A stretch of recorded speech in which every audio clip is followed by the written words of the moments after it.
The film opens by painting a grim picture of Somalia during the height of its civil war.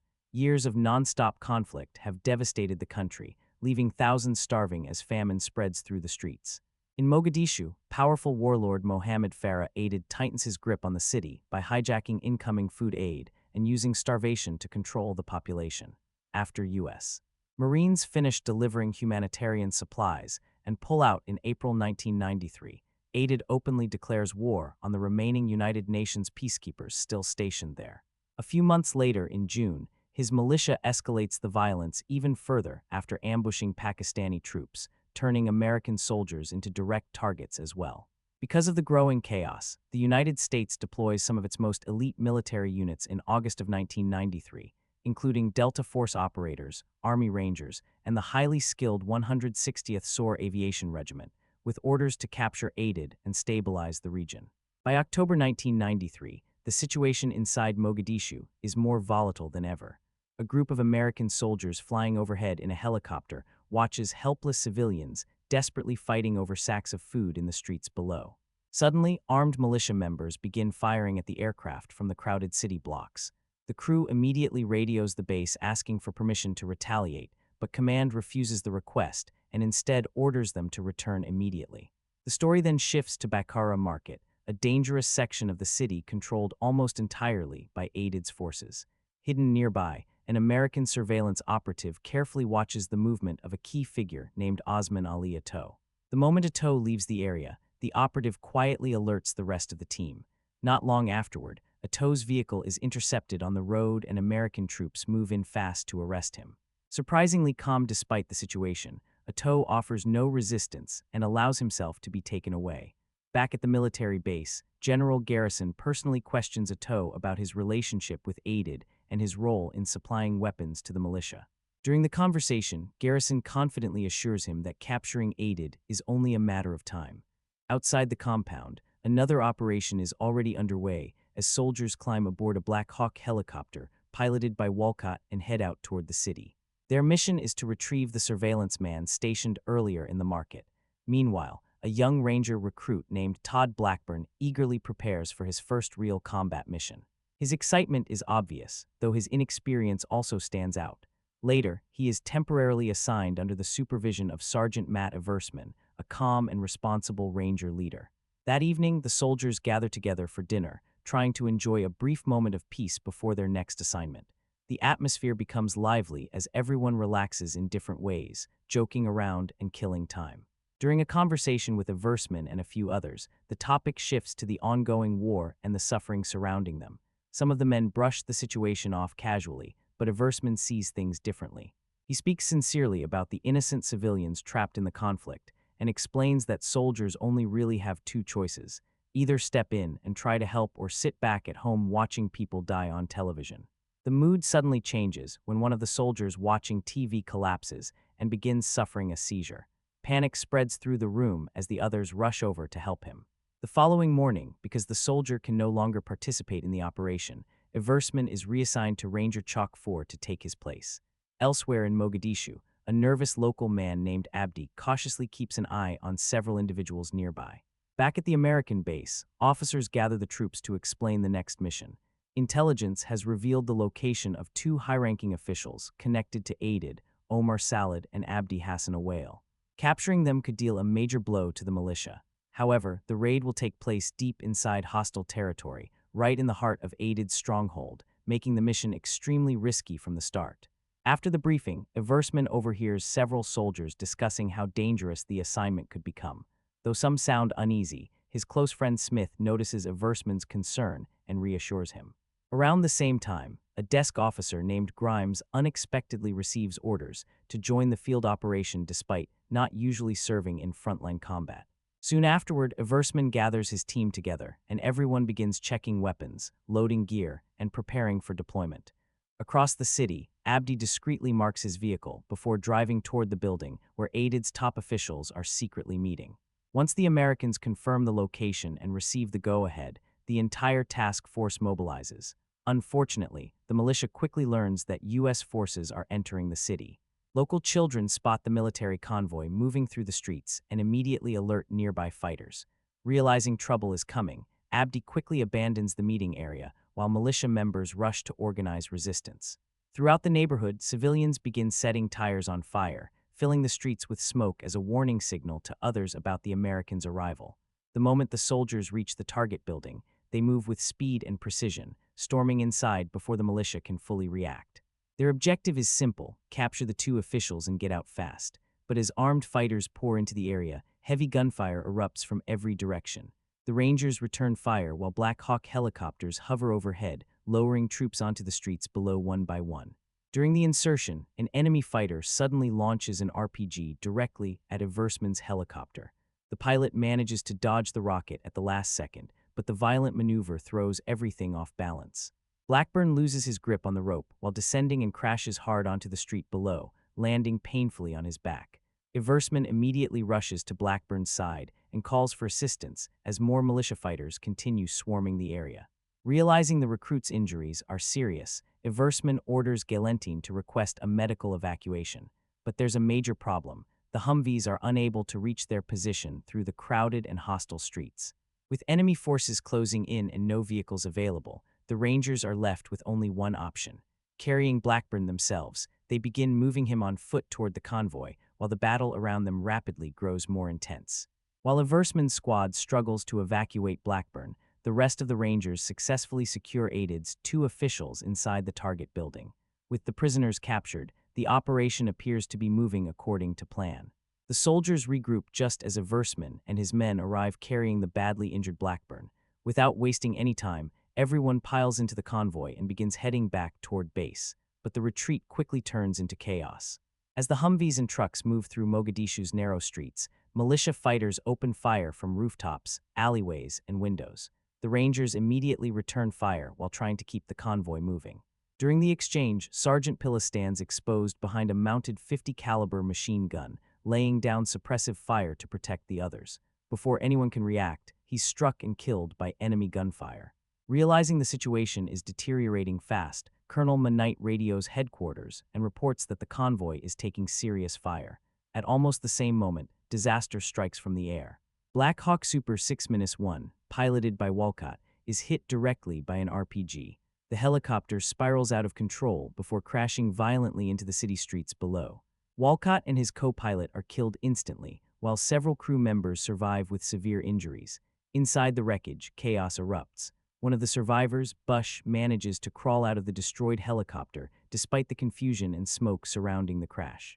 Armed militia fighters immediately begin rushing toward the site, but Bush holds them back by himself, firing at anyone who gets too close. Back at the operations center, General Garrison watches the horrifying scene unfold in real time. Knowing the situation could collapse completely if the crash site is overrun, he immediately orders nearby units to secure the area around the downed helicopter. Since Eversman's Rangers happen to be closest to the location, they receive orders to move there immediately. Eversman quickly reorganizes his men and pushes toward the crash site, leaving Nelson and Toombley behind with instructions to wait for the incoming convoy and guide them in once they arrive. As the Rangers move deeper into the city, Eversman receives a warning over the radio that large groups are approaching them. Command reminds them to be careful because women and children are mixed into the crowds. What they don't realize yet is that many of those civilians are actively assisting the militia, carrying weapons and helping fighters close in on the Americans. It doesn't take long before the Rangers are spotted. Gunfire suddenly erupts from multiple directions, forcing Eversman's men into another brutal firefight as they continue fighting block by block toward the crash site. Meanwhile, Nelson notices that the convoy speeds past without stopping for him and Toombley. Frustrated and confused, he tells Toombley that their own people completely forgot about them. At the base, General Garrison continues monitoring the operation and realizes the situation is becoming far worse than expected. More and more armed Somalis are flooding toward the crash area from every direction. Despite the resistance, Eversman and his Rangers continue pushing through the streets under constant fire. Back at the base, the original convoy finally returns with the wounded soldiers and captured prisoners. Medics immediately rush to treat the injured as exhausted troops stumble out of the vehicles. At the same time, another helicopter, Star Formanus 1, manages to reach the first crash site. The crew quickly extracts Bush from the area, but the conditions are too dangerous to rescue anyone else. Forced to leave immediately, the helicopter pulls away just as Eversman and his men finally arrive at the wreckage of Super 6-1. Once there, Eversman updates Captain Steele about the condition of the surviving crew trapped inside the helicopter. Seeing the severity of their injuries, he requests immediate medical evacuation support. Unfortunately, Command denies the request for the moment, and instead orders them to hold the perimeter and secure the area until reinforcements can arrive. Elsewhere in the city, another convoy attempts to fight its way toward the crash site but runs into overwhelming resistance. Every road leading there is blocked with debris, burning tires, and enemy fighters. The vehicles are ambushed repeatedly from close range, forcing the soldiers to stop and return fire. During the battle, one ranger is killed instantly after taking a direct RPG blast. Meanwhile, Nelson and Toombley decide they can't sit around waiting any longer. Believing the convoy abandoned them for good, the two set out on foot to locate the crash site themselves despite having no clear idea where they're going. Their journey through the city turns into a nightmare. Enemy fighters appear constantly, forcing the pair into repeated gunfights. At one point, Toombley unleashes sustained bursts from his machine gun only inches away from Nelson's head, temporarily damaging Nelson's hearing and leaving him partially deaf from the deafening noise. Back near the first crash site, Black Hawk Super 6-8 briefly swoops in and rapidly drops off additional troops before immediately taking off again to avoid being shot down.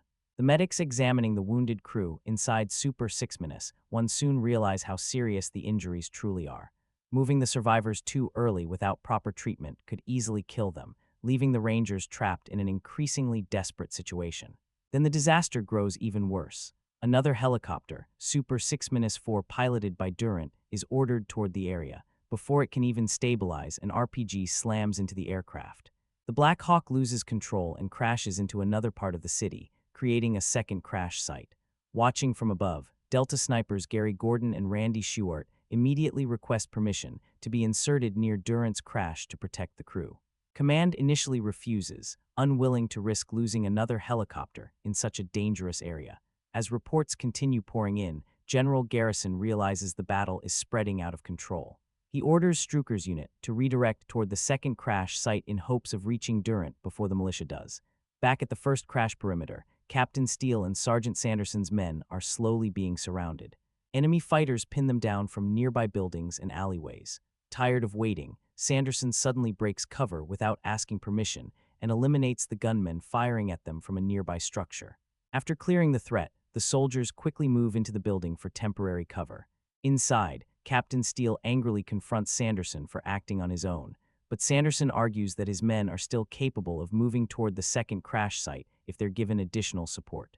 Eventually, Steele agrees and assigns Grimes to accompany Sanderson and the Delta operators. Back at the base, more Rangers prepare to deploy again into the city. One soldier named Thomas is visibly terrified and openly admits he doesn't want to go back out there.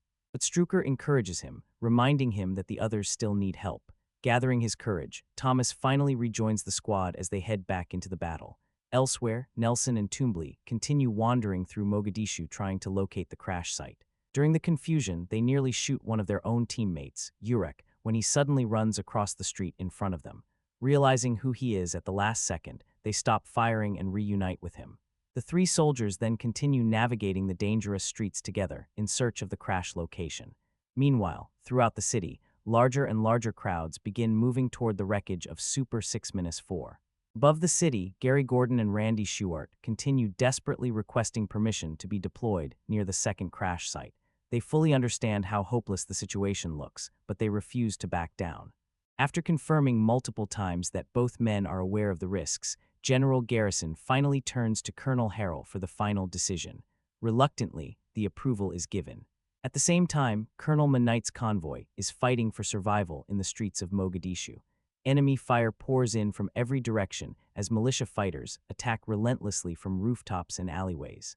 During the chaos, one soldier is struck directly by a rocket and killed instantly in a horrifying explosion. The convoy continues taking severe damage while struggling to move through the blocked roads. Soon, Manight receives word that the current route is impossible and they'll need to turn around in order to find another path to the crash site. But the moment the vehicles change direction, the militia hits them even harder. Bullets shatter through the convoy, the driver is partially blinded during the attack, and even Colonel Manight himself is wounded in the neck. With casualties rapidly mounting, Knight finally radios command requesting permission to retreat back to base so the wounded can receive treatment and the convoy can reorganize before attempting another rescue. Meanwhile, at the second crash site, Durant's situation becomes critical. Armed crowds begin swarming the wreckage while he desperately fires back with limited ammunition. Just before the attackers overwhelm him completely, Gordon and Schuart finally arrive and begin defending the area with incredible precision. Back at the first crash site surrounding Super 6-1, Eversman and his rangers hear over the radio that Knight's convoy has been forced to retreat to base.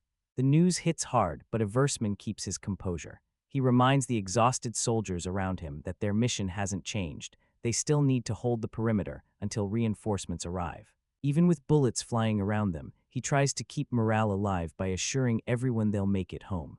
At the second crash site, however, the odds become impossible. Despite Gordon and Schuart's efforts, the number of militia fighters surrounding the wreck keeps growing. The two Delta snipers continue fighting until they're eventually overrun and killed while protecting Durant. Unable to help, Durant helplessly clutches a photograph of his wife and child as he watches the mob drag and abuse the bodies of the fallen Americans. The crowd eventually turns on him as well, beating him brutally while he still refuses to let go of the picture in his hands. Before the mob can kill him, several militia leaders arrive and force the crowd to stop. Aided's men decide Durant is more valuable alive, so they take him prisoner and carry him away from the wreckage. Back at headquarters, General Garrison realizes the battle has escalated far beyond anything they expected. He immediately orders emergency support from the 10th Mountain Division, along with Pakistani and Malaysian UN forces. The new plan is to break through the city, extract the trapped rangers, and move everyone safely to the Pakistani stadium, which has been secured as a defensive zone. A soldier soon informs Garrison that reinforcements have officially been approved, but there's a problem. Organizing and mobilizing the International Rescue Force will take time. Despite this, Garrison insists they move as quickly as possible because his men cannot survive much longer trapped inside the city. Elsewhere in the streets, Sergeant Sanderson and his unit realize their truck can no longer continue forward after roadblocks and debris completely block the route. Left with no alternative, they abandon the vehicle and continue toward the crash site on foot. As they advance through the city, Sanderson radios Eversman and informs him they're close. Eversman responds by directing them toward a building northeast of the crash site so they can widen the defensive perimeter and help hold back incoming militia fighters. Not long afterward, Urek, Nelson, and Toombley finally manage to locate the area around the crash site after wandering through hostile streets for hours. Urek contacts Eversman over the radio and requests covering fire so they can safely cross an exposed street. With the Rangers providing suppression fire, Urek and Nelson successfully sprint across. Toombley follows right behind them, but an enemy fighter spots him and fires directly into his backpack. Seeing his teammate pinned down, Smith immediately rushes out to help him. In the process, Smith himself gets shot.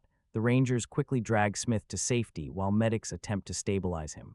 Realizing how serious the injury is, Eversman orders Galentine to contact Captain Steele and request additional support. Unfortunately, no reinforcements are available at the moment. Elsewhere, Hoot and his Delta unit finally arrive near the second crash site of Super 6-4. After surveying the wreckage, they discover that Durant has already been captured and taken away by Aided's militia. The story then shifts to Durant being held prisoner inside the militia camp. Despite his condition, he remains calm while speaking with one of the militia leaders, who attempts to discuss negotiating his release. Durant firmly explains that the American government will not negotiate for him. The militia leader responds by telling Durant that even if the Americans manage to capture Aided, the violence in Somalia will never truly end. According to him, war and killing are simply part of the world they live in. Outside the camp, helicopters continue circling overhead while broadcasting messages across the city, promising that the Americans are not abandoning Durant. Back at the first crash site, Smith's condition worsens rapidly. The field medic realizes there's no time to wait for evacuation and decides emergency surgery must be performed immediately to stop the bleeding. With limited supplies and non-stop gunfire outside, the doctor asks Eversman to assist him during the operation. The procedure becomes agonizing. Smith eventually loses consciousness from the pain, but despite the terrible conditions, they manage to stop the bleeding and stabilize him for the time being. Meanwhile, inside another defensive position, Sanderson briefly tries to relax while Grimes prepares coffee nearby. Sanderson checks his injury for a moment, but the short break doesn't last long. Suddenly, enemy fighters launch another attack on their position.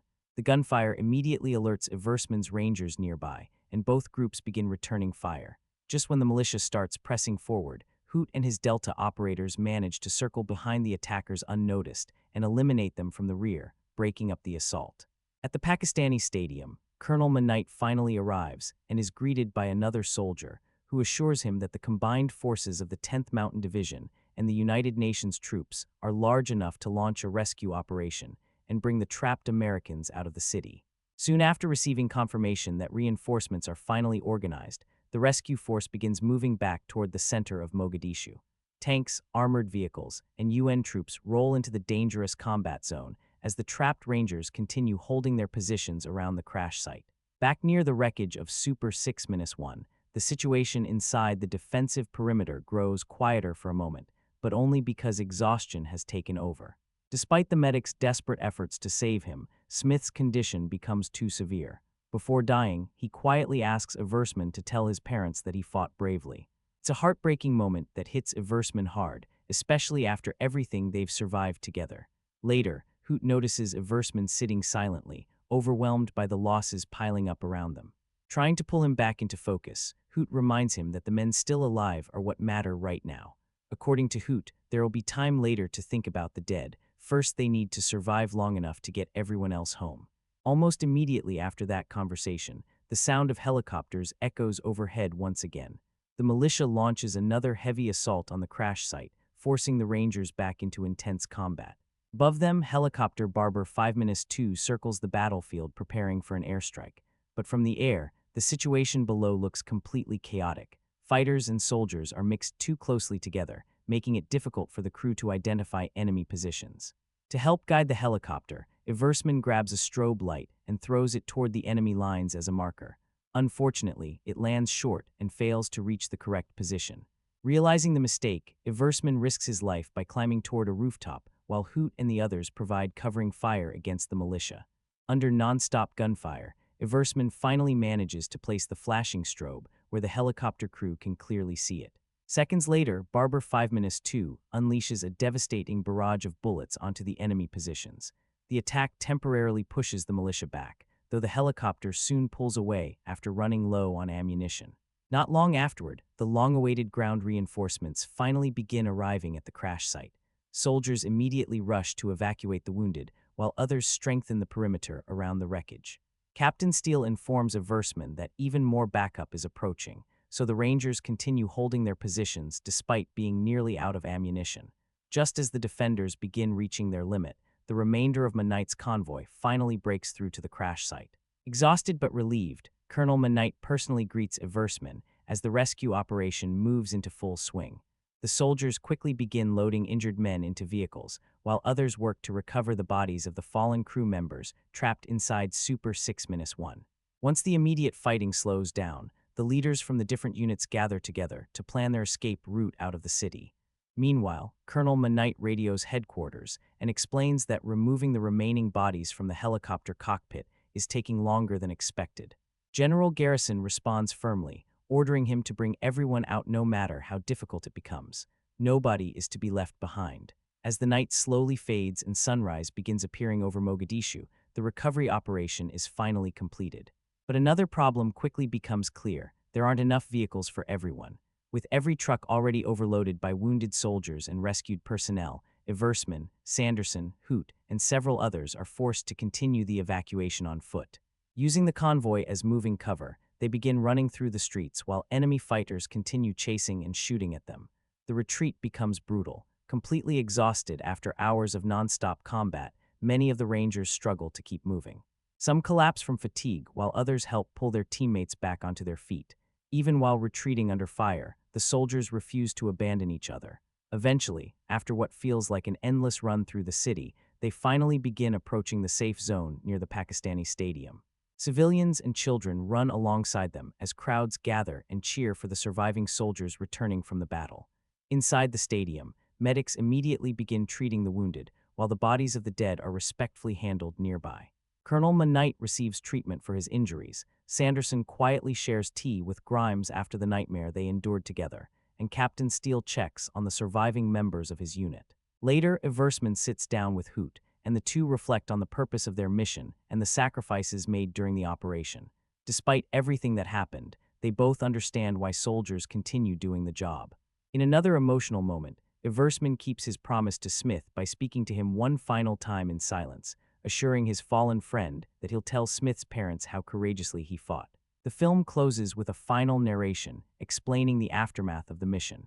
General Garrison ultimately accepts responsibility for the failed raid and its devastating losses. The story also reveals that Mohammed Farah Aidid's reign eventually came to an end when he died in August 1996, years after the battle that became known around the world. When people talk about Black Hawk Down, the conversation almost immediately shifts toward the spectacle. The helicopters cutting across the skyline, the close-quarters firefights, the relentless intensity of the streets. All of that leaves an impact, obviously. But honestly, what makes the film resonate on a much deeper level for me is the reality behind how rapidly the entire situation deteriorated in real life. Because this was never designed as a fictional operation gone wrong, created purely for cinematic tension. The film draws directly from the 1993 Battle of Mogadishu, during a period when American forces were deployed into Somalia amid a humanitarian crisis that had already spiraled into catastrophe.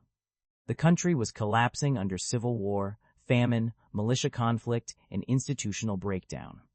And despite all of that, the operation itself was expected to be quick. That detail has always stayed with me. The expectation genuinely was that the team would move in, secure several high-ranking lieutenants connected to warlord Mohammed Farah Aidid, extract and return within roughly an hour. Precise, efficient, controlled, at least in theory. Then reality intervened almost immediately. One of the smartest decisions the film makes early on is refusing to drown the audience in endless political exposition or historical lectures. It gives you enough context to understand that Somalia is unstable, that American forces are operating inside an increasingly volatile environment, and that tensions on the ground are far more severe than many of the mission planners seem prepared to acknowledge. There's a quiet confidence surrounding the operation in those opening moments, and if you already know what's coming, that confidence becomes strangely uncomfortable to watch. What also stands out is that the soldiers are not introduced as invulnerable action figures marching into battle beneath triumphant music. A lot of them feel remarkably young. Disciplined, trained, highly capable certainly, but still young. There's casual conversation, dry humor, routine preparation. The kind of behavior people naturally fall into when they believe they're heading into another assignment they fully expect to survive. And that's where the historical backdrop starts carrying more emotional weight as the film progresses. Beneath all the tactical language and military coordination, the story is ultimately about a devastating miscalculation. Not only in combat strategy, but in understanding the environment itself.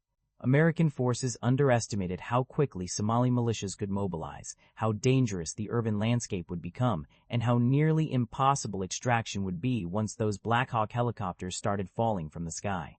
And the moment the first helicopter crashes, you can almost feel the entire mission reorganizing itself in real time. The objective changes instantly. Everything changes instantly. The focus shifts away from capture and toward survival. I think that's one of the reasons the film remains so embedded in public memory beyond its technical achievements. There's something deeply unsettling about watching an operation designed with absolute confidence gradually unravel into confusion, fragmentation, and desperation. Nobody on screen appears fully prepared for how severe the situation is about to become. And the historical context adds another layer that the film only lightly touches, but it remains present beneath the surface throughout. In the early 1990s, the battle became a major political moment for the United States. The images emerging from Mogadishu shocked the public. Opinion shifted dramatically. What had originally been framed as an intervention intended to stabilize a humanitarian crisis increasingly became associated with military vulnerability and foreign policy failure. The film itself doesn't spend much time dissecting those broader geopolitical implications directly, and honestly, I understand why that frustrates some viewers. Fairly so. If someone approaches Black Hawk Down expecting a deeply layered political analysis of Somalia or American interventionism, the film will probably feel intentionally narrow in scope. But at the same time, I think Ridley Scott deliberately traps the perspective at street level. The soldiers themselves don't fully understand the larger political machinery operating around them in those moments. What they understand are the streets, the radio chatter, the incoming fire, the confusion, the immediate instinct to survive, and the film mirrors that perspective almost entirely. Even before the operation fully collapses, though, there's already this lingering sense that something about the mission feels fragile, as if the operation is being held together more by confidence than certainty. And once things begin to fail, they don't fail gradually. They collapse catastrophically. What I especially admire about the way Black Hawk Down establishes its narrative is how deceptively manageable everything sounds at first. The mission briefing almost feels routine. Enter Mogadishu. Capture 2 key lieutenants connected to ID'd. Return to base. 30 minutes, maybe less if everything moves efficiently. The soldiers discuss it like another operation on the schedule. There's pressure, naturally, but not the sense that they're walking into something apocalyptic. And that detail matters because the film quietly constructs this illusion of control before systematically dismantling it. At the beginning, the operation genuinely appears efficient. Helicopters moving into formation, convoys aligning into position, Rangers descending into the city with precision. Ridley Scott shoots those opening stages almost like a perfectly engineered system in motion. Everybody has a function, everybody knows where they belong. There's a confidence to the machinery of it all that makes the structure feel airtight. Then one thing goes wrong, then another, and suddenly, the entire shape of the film changes. That's honestly one of the most effective aspects of the narrative structure. Black Hawk Down doesn't follow the traditional rhythm of many war films, where tension gradually builds toward a single massive climax before resolution arrives. The entire movie essentially becomes one extended collapse. The deeper the soldiers move into the city, the worse the situation becomes. A helicopter crashes. The operation transforms from capture into rescue. Then another helicopter goes down. Now the rescue operation requires its own rescue effort. Convoys become disoriented. Communication starts fragmenting. Soldiers are separated from their units. Nobody seems completely aware of where everyone else is anymore. And because the city itself feels hostile from every possible direction, there's never a point where the situation truly stabilizes again. That's what makes the film so exhausting in the best possible way. There's no clean reset point. Most action films, even intense ones, eventually allow space for regrouping. Plans get clarified, characters catch their breath, tension temporarily lowers before building again. Here, once the operation begins unraveling, the film simply continues layering complication after complication until survival becomes the only thing occupying anyone's mind. I also think the urban setting is a massive reason the premise works so effectively. These soldiers are not operating in open terrain or clearly defined combat zones. They're trapped inside narrow streets, alleyways, rooftops, damaged buildings, with threats emerging from windows, corners, crowds, and unseen positions. There's a constant sense that danger could emerge from literally anywhere at any moment. The city itself begins to feel like a maze consuming people piece by piece. You can feel the panic escalating every time another convoy misses a turn or another group becomes pinned down. What's interesting, too, is that the film never really gives the audience one singular hero to comfortably anchor themselves to throughout the story. Yes, there are recognizable faces like Josh Hartnett and Eric Bana, but the structure constantly shifts between squads, rescue attempts, and separate pockets of chaos unfolding simultaneously across the city. Initially, that can feel slightly overwhelming. There are so many moving pieces, so many names, so many units scattered throughout Mogadishu. But honestly, I think that confusion ultimately strengthens the film. Because the soldiers themselves are confused, nobody possesses the full picture. And that's where the premise evolves into something larger than a conventional war film. Gradually, it transforms into a survival story about people trapped inside a situation expanding faster than anyone can contain it. Eventually, the original mission almost stops mattering entirely. The objective narrows into something far more immediate and human: survive long enough to make it out. I also think the film deserves a tremendous amount of credit for how naturally the escalation unfolds. It never feels like Hollywood artificially inserting larger explosions every few minutes simply to maintain audience attention. The disasters here feel connected. One mistake creates another complication, which forces another rescue attempt, which exposes more vulnerability, and suddenly the entire operation begins collapsing beneath its own momentum. That chain reaction is unsettling because it feels completely believable, and maybe that's why the premise continues to stay with people years later. Beneath all the military detail and large-scale combat, Black Hawk Down is really about watching confidence disappear in real time. Watching highly trained professionals slowly realize they are trapped inside something far worse than they anticipated. The film begins as a mission. Gradually, it becomes endurance. Watching Black Hawk Down now, one thing becomes obvious, very quickly. This is unmistakably a Ridley Scott film, not only because of the visuals, although visually it's extraordinary, but because of the way he approaches chaos itself. A lot of directors portray war as spectacle. Ridley Scott portrays it as collapse. That distinction matters. Even before the operation fully deteriorates, there's already tension sitting quietly beneath everything. The helicopters moving across the skyline, the dust suspended in the air, the soldiers operating with a level of calm that almost feels overly composed.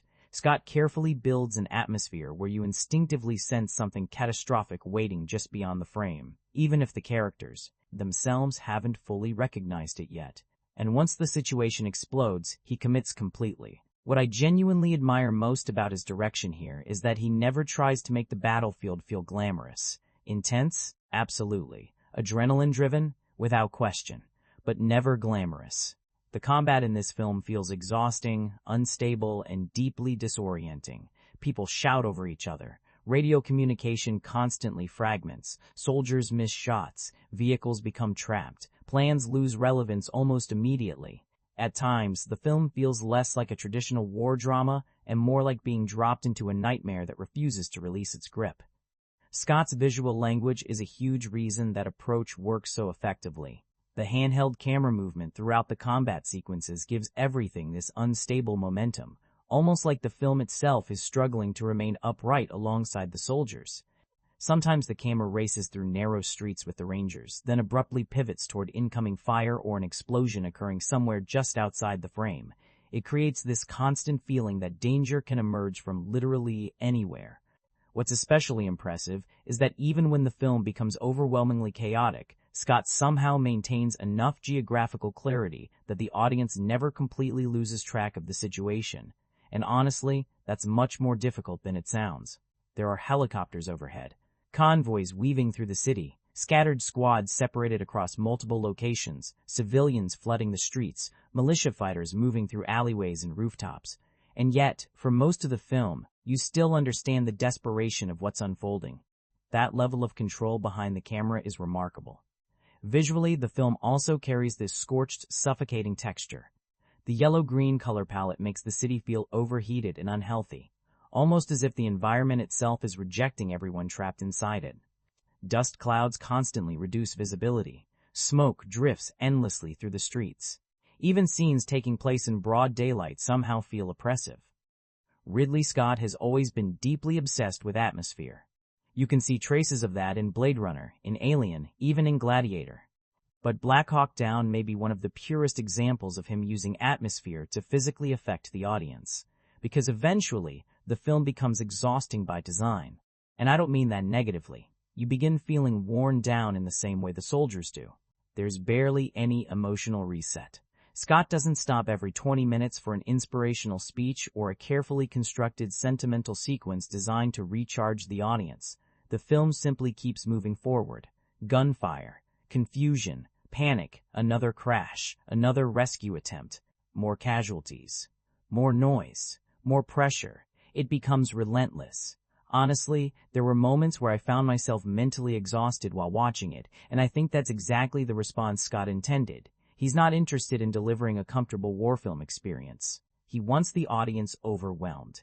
At the same time, though, I completely understand why some viewers struggle to connect with the film emotionally. Scott's direction prioritizes immersion over intimacy. He's more focused on making you experience the battle than on deeply developing every individual soldier. Some characters barely receive more than a handful of defining traits before the operation begins collapsing around them. If someone is looking for deeply personal emotional arcs or extensive character studies, the film can feel surprisingly distant despite all the intensity happening on screen. But honestly, I think that emotional distance is partially intentional as well.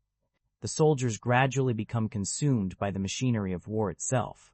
They stop feeling like cinematic protagonists and start feeling like ordinary human beings trapped inside something vastly larger and more uncontrollable than themselves. Scott strips away a lot of traditional heroic framing and replaces it with confusion, exhaustion, and pure survival instinct. Even the combat sequences reflect that philosophy. There are enormous firefights and large-scale explosions throughout the film, but it rarely pauses to celebrate them. Nobody feels invincible. Nobody delivers polished one-liners under pressure. Most of the soldiers simply look terrified, exhausted, or emotionally overloaded. And that's why Ridley Scott's direction here still stands apart from many modern war films. He understood that realism in war cinema isn't only about graphic imagery or overwhelming sound design. It's about making the audience feel unstable, vulnerable, trapped, as if the situation could completely collapse at any moment. In Black Hawk Down, it usually does. One thing the film absolutely captures, and honestly perhaps better than almost any modern war movie, is the sensation that you are trapped inside the situation alongside these soldiers, not observing it safely from a distance, inside it. That distinction changes everything. A lot of war films depict combat. Black Hawk Down immerses you in the atmosphere of combat. The confusion, the heat, the relentless noise, the paranoia. It keeps pressing down on you more heavily the longer the film continues. And what's remarkable is how early that sensation begins appearing. Even before the operation completely falls apart, there's already this tension hanging over Mogadishu itself. The city never feels like a simple backdrop. It feels hostile. The streets are crowded, unpredictable, claustrophobic. Every rooftop appears suspicious. Every alleyway feels capable of becoming deadly within seconds. Ridley Scott films the environment almost as if it's alive and observing the soldiers as they move through it. There's a constant sense that the American forces are being pulled deeper and deeper into territory they don't fully understand. Once the helicopters begin flying low across the city and the troops hit the ground, you can feel the mood shift immediately. The operation stops feeling controlled. The atmosphere becomes heavier. And then the first Black Hawk crashes. After that, the film barely allows the audience a moment to breathe. What truly sells the immersion is how the danger never originates from one clearly defined direction. It's everywhere. Gunfire from rooftops, corners, windows, crowds, tiny openings between buildings. Sometimes you never even see who fired the shot. You simply hear panic erupt across the radio chatter, and suddenly everyone is scrambling for cover. That unpredictability transforms the entire city into something terrifying. There's one sequence I always think about where soldiers move cautiously through a street while, on the opposite side behind buildings, enormous groups of armed militia are moving in parallel with them, almost like a shadow tracking their every movement. It's one of those moments where the film suddenly stops feeling cinematic and starts feeling disturbingly authentic. Because the soldiers never feel dominant in those situations. They feel exposed, vulnerable. And I think that's one of the reasons the atmosphere in Black Hawk Down works so much more effectively than in a lot of mainstream war films. Usually, even when characters are placed in danger, there's still this subconscious sense that the movie itself is protecting them somehow. Here, that protection barely exists. The unpredictability of violence is constant. Someone can be speaking normally in one moment and critically wounded in the next. That unpredictability creates this ongoing anxiety where you never fully settle into comfort. The film refuses to let you. The sound design contributes enormously to that effect as well. Helicopter blades echo endlessly across the city. Gunfire cracks from every direction. Radio chatter overlaps with screaming, explosions, engines, confusion. At times, the soundscape becomes so overwhelming that you almost start feeling mentally overloaded just sitting there watching it, which honestly feels entirely intentional. The film wants the audience overwhelmed, and visually, the atmosphere is absolutely unforgiving. Everything looks sunburnt, dehydrated, exhausted. Dust hangs in the air almost constantly. Smoke drifts through entire streets. The yellow-green cinematography gives the city this strangely unhealthy texture, almost as if the environment itself has become infected by conflict. Even the daylight sequences feel oppressive. That's something I didn't fully appreciate the first time I watched it. There's almost no visual comfort anywhere in the film. No beautifully romanticized war movie imagery trying to make the situation appear heroic or elegant. Even the wide shots usually make Mogadishu feel endless and threatening rather than grand or cinematic. And then there's the claustrophobia, which sounds strange at first because technically so much of the combat takes place outdoors. But Ridley Scott frames the streets so tightly, with debris, damaged vehicles, collapsing walls, smoke, wreckage, crowds pressed into narrow spaces, that the city gradually starts feeling like a maze closing in around everyone trapped inside it. The soldiers can barely identify where attacks are coming from, and most of the time the audience can't either. You begin feeling trapped alongside them. Honestly, there are stretches of Black Hawk Down where it almost functions more like survival horror than a traditional action film. Not in any supernatural sense, obviously, but in the way the tension operates. The fear comes from unpredictability, from never knowing where the next attack is coming from realizing the characters are completely surrounded, increasingly exhausted, and slowly losing control over the situation. And the film commits to that atmosphere far more aggressively than most war movies would. There are barely any triumphant pauses, no large emotional reset sequences where everyone regroups and suddenly regains confidence. The atmosphere simply grows heavier, dirtier, louder, more desperate. By the final stretch, it genuinely feels like the soldiers have been consumed by the city itself. That's why people always describe Black Hawk Down as immersive. Not only because the action appears realistic, though it absolutely does, but because the atmosphere convinces your brain, at least temporarily, that you're there alongside them. Sweating, disoriented, exhausted, trying to determine where the next bullet is coming from, and honestly, that may be the film's greatest achievement. One thing that truly separates Black Hawk Down from many other war films is how unbelievably relentless it becomes once the operation starts collapsing. And I mean relentless in the most literal sense possible. The film barely slows down. Technically, there's an opening setup section, of course, but even that carries a quiet tension underneath it. You can tell almost immediately that Ridley Scott has no interest in spending an hour constructing elaborate emotional subplots before the mission begins.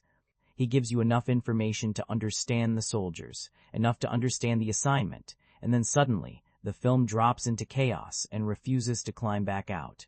Once the first Black Hawk crashes, the pacing transforms completely. From that point forward, the film almost begins functioning in real time. One problem after another. A convoy gets lost. Another unit becomes pinned down. Someone is injured. Someone is separated from their squad. A rescue team suddenly requires rescue itself. Communication starts breaking apart. Another helicopter crashes. Every time it feels like the soldiers might regain control, the situation somehow deteriorates further. And honestly, it's exhausting to watch. I mean that as a compliment, mostly. Because the film is very intentionally trying to wear the audience down. A lot of action films operate in waves. Large sequence, quieter scene, emotional reset, then another large sequence. Black Hawk Down barely believes in that rhythm. Instead, it functions more like sustained pressure. The tension keeps stacking on top of itself until the audience starts feeling almost as mentally overloaded as the soldiers on screen. There were moments watching it where I realized I hadn't relaxed for what felt like 40 straight minutes. Your mind stays locked into survival mode alongside the characters. And what's remarkable is that the film somehow continues escalating without ever feeling artificial. That's what impressed me most revisiting it. Usually, when films attempt non-stop intensity, they eventually begin feeling repetitive or forced, like the filmmakers are simply throwing larger explosions onto the screen to maintain momentum. Here, the escalation feels organic because every disaster creates new consequences. The pacing isn't random chaos, it's chain reaction chaos. One mistake creates another vulnerability. One vulnerability leads to another firefight. That firefight delays extraction. The delay traps more soldiers deeper inside the city. The city grows more hostile. Everything snowballs.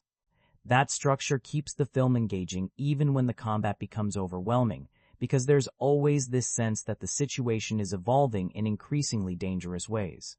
Now, with that said, I completely understand why some viewers eventually reach a breaking point with the pacing, because there absolutely comes a stage where the non-stop intensity starts becoming numbing.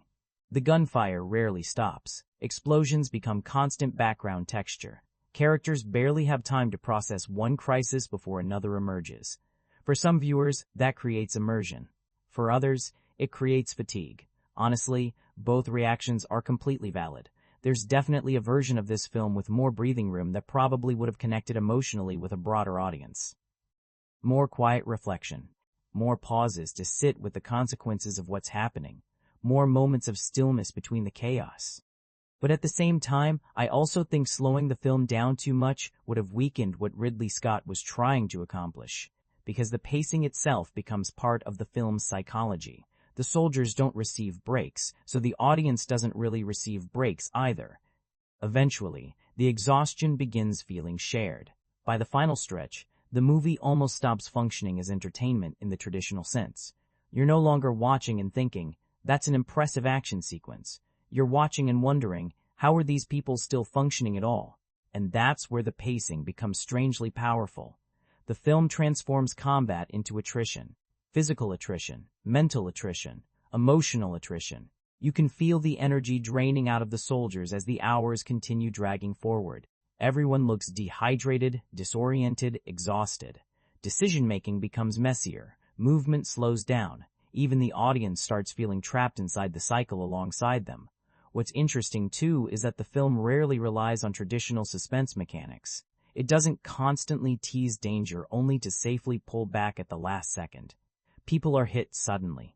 Plans fail suddenly. Vehicles explode suddenly. The pacing feels unstable in a way that keeps the tension alive because nothing ever feels completely secure. And strangely enough, despite how long and intense the film becomes, it rarely feels directionless. That's incredibly difficult with a story involving this many soldiers, locations, overlapping rescue operations, and constantly shifting perspectives. But somehow, Ridley Scott and the editors maintain enough narrative momentum that the film never completely collapses beneath the weight of its own chaos. Barely, at times, but it holds together. There's also something genuinely fascinating about the way Black Hawk Down uses repetition almost as a psychological weapon. Gunfire repeats, screaming repeats, radio chatter repeats, rescue attempts repeat, soldiers running through smoke-filled streets repeats. At first, that repetition feels exciting. Then it becomes stressful. Eventually, it becomes exhausting. And honestly, I think that progression is entirely deliberate because warfare itself eventually becomes repetitive. Survival becomes repetitive. That's part of why the pacing lingers in people's minds long after the film ends. Not because it delivers fun action in a conventional sense, but because it feels like being trapped inside momentum you no longer have the ability to stop. What really separates Black Hawk Down from a lot of other war films is the way it portrays urban combat. Not as strategy, not as choreography. More like total sensory collapse. The city in this film is chaos. Not cinematic chaos where everything secretly remains controlled underneath. Genuine confusion where nobody fully understands what's happening anymore, including the audience at times. And honestly, that may be the closest the movie comes to feeling truly frightening. Because once the soldiers move deeper into Mogadishu, the concept of clear battle lines completely disappears. Danger exists everywhere simultaneously. That's what urban warfare accomplishes so effectively in the film. It destroys the idea of front and back. In older war movies, you usually understand where the enemy is positioned. Here, incoming fire erupts from rooftops, alleyways, windows, crowds, side streets, damaged buildings, tiny openings between walls. Sometimes soldiers are under attack and genuinely cannot determine where the shots are coming from. You can feel the panic that creates almost immediately. There's this constant sensation that the city itself is closing around them. Convoys miss turns because every street gradually starts looking identical. Communication deteriorates. Vehicles become separated. Soldiers lose contact with their units. Rescue teams struggle to locate crash sites quickly enough because every possible route suddenly becomes blocked by incoming fire or crowds flooding the streets. And the film never romanticizes that confusion. That's one of the things I appreciated most revisiting it. A lot of action-heavy war films still make combat feel secretly clean underneath all the explosions. Black Hawk Down deliberately makes everything feel messy. Plans fail. Timing collapses. Nobody appears fully in control once the mission begins spiraling. There are moments where entire groups of soldiers are essentially improvising minute by minute, simply trying to survive long enough for extraction. And interestingly, some of the film's most intense moments are not even the largest firefights. It's the smaller sequences. Soldiers attempting to drag wounded teammates across intersections while bullets tear past them from unseen rooftops. Convoys desperately trying to reverse direction inside streets too narrow and overcrowded to maneuver properly. Medics attempting to work while everyone around them is shouting over radio chatter and incoming fire. The chaos feels physical. Even simple navigation becomes dangerous. That's something the film captures remarkably well. In open combat, at least theoretically, there's room to reposition and reorganize. In these streets, everything feels compressed. Tight corners, walls, debris, civilians running in every direction, smoke reducing visibility. The environment itself gradually begins working against the soldiers.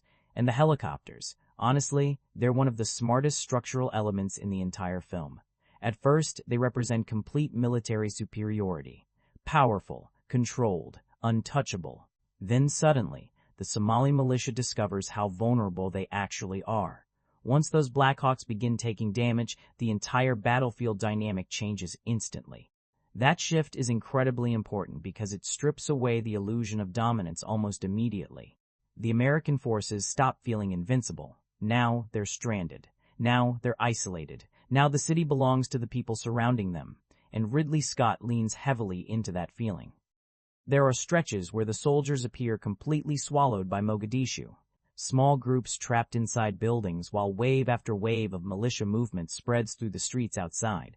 The film constantly emphasizes how outnumbered and disoriented everyone is becoming. Honestly, certain sequences almost feel closer to disaster cinema than traditional war cinema. The mission stops functioning like a military operation and starts functioning like a collapse scenario. And one detail I think the film captures incredibly well is how exhaustion affects decision-making. As the battle continues dragging on, the soldiers become visibly slower, more disoriented, less coordinated.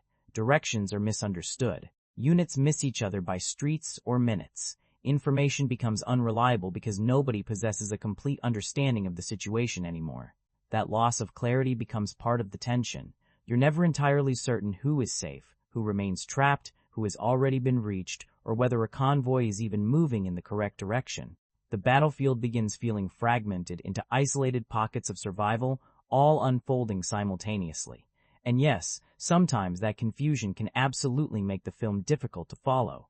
I've heard plenty of people say they became lost during certain stretches, especially with such a massive ensemble cast constantly moving through multiple locations. But honestly, I think that disorientation strengthens the realism. War inside this kind of environment probably would not feel narratively clean. It would feel fragmented, unpredictable, and terrifying exactly like this. The film understands that urban warfare isn't only dangerous because of weapons, it's dangerous because control disappears so quickly. That's the element Black Hawk Down captures better than most war films. Not only violence itself, but the collapse of order surrounding it. Even people who don't fully connect with the film usually acknowledge one thing almost immediately. Technically, this movie is extraordinary. The level of craftsmanship on display here is honestly difficult to dispute. You can feel how much precision went into making the battlefield appear this overwhelming, without allowing the entire film to dissolve into incomprehensible noise.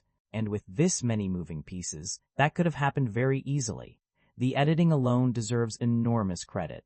There are countless soldiers, locations, convoys, helicopters, overlapping rescue attempts, radio conversations, and firefights unfolding simultaneously. But somehow the film maintains enough structure that you're rarely completely lost. Disoriented sometimes? Absolutely. But disconnected? Not really. And that's an incredibly difficult balance to maintain, because the film wants chaos, but it also requires clarity beneath that chaos, or the audience emotionally disengages. The editors somehow manage to move between multiple narrative threads while sustaining tension almost continuously. The film jumps from crash sites to convoys to soldiers trapped inside buildings to helicopters circling overhead, and yet it still feels like one enormous collapsing situation rather than disconnected action sequences stitched together. And honestly, the rhythm of the editing contributes enormously to the stress. The movie barely settles, it just keeps moving. Quick bursts of radio chatter, sudden gunfire, soldiers shouting directions over one another, vehicles turning into dead ends. Eventually, The editing itself begins generating anxiety. You constantly feel rushed, which was probably very close to what the soldiers themselves experienced. Then there's the sound design. And honestly, this film sounds brutal. Not large action movie, loud, brutal loud. Gunshots crack with this terrifying sharpness that makes every firefight feel genuinely dangerous. Helicopter blades thunder over entire sequences. Bullets whip aggressively across surround channels with such force that at times it almost feels like the theater itself is under attack. Even the explosions avoid feeling clean or polished. They feel violent, unstable, disorienting. There are moments where the sound mix almost intentionally overloads the audience, and I think that's one of the major reasons the immersion works so effectively. The film understands that modern combat is not only visually chaotic, it's sonically chaotic. Everyone is shouting. Radios overlap constantly. Engines roar beneath conversations. Metal rattles. Communication collapses beneath layers of noise. You don't simply watch the confusion. You hear it relentlessly. Visually, the cinematography carries an enormous amount of the atmosphere as well. Black Hawk Down has this dusty, grainy texture that makes everything feel overheated and unstable. The yellow-green palette gives Mogadishu an exhausted, unhealthy atmosphere where even broad daylight feels oppressive. Nothing appears clean. Nothing appears comfortable. And I really admire the fact that Ridley Scott avoids polished, heroic framing most of the time. The camera usually stays low to the ground, close beside the soldiers, shaking alongside them through debris and smoke. Sometimes visibility becomes so obstructed by dust or gunfire that the image itself starts feeling stressed. In certain sequences, you can almost feel the heat radiating off the screen. There's also something incredibly smart about the way the film uses scale. At the beginning, the helicopters and military hardware feel massive, dominant, overwhelming. Then gradually, the city begins swallowing them. Streets narrow, crowds grow larger, buildings close inward. By the middle of the film, even the Black Hawks themselves begin looking vulnerable hanging above the city. That visual transition matters. The movie slowly transforms military superiority into fragility without ever needing a speech to explain it.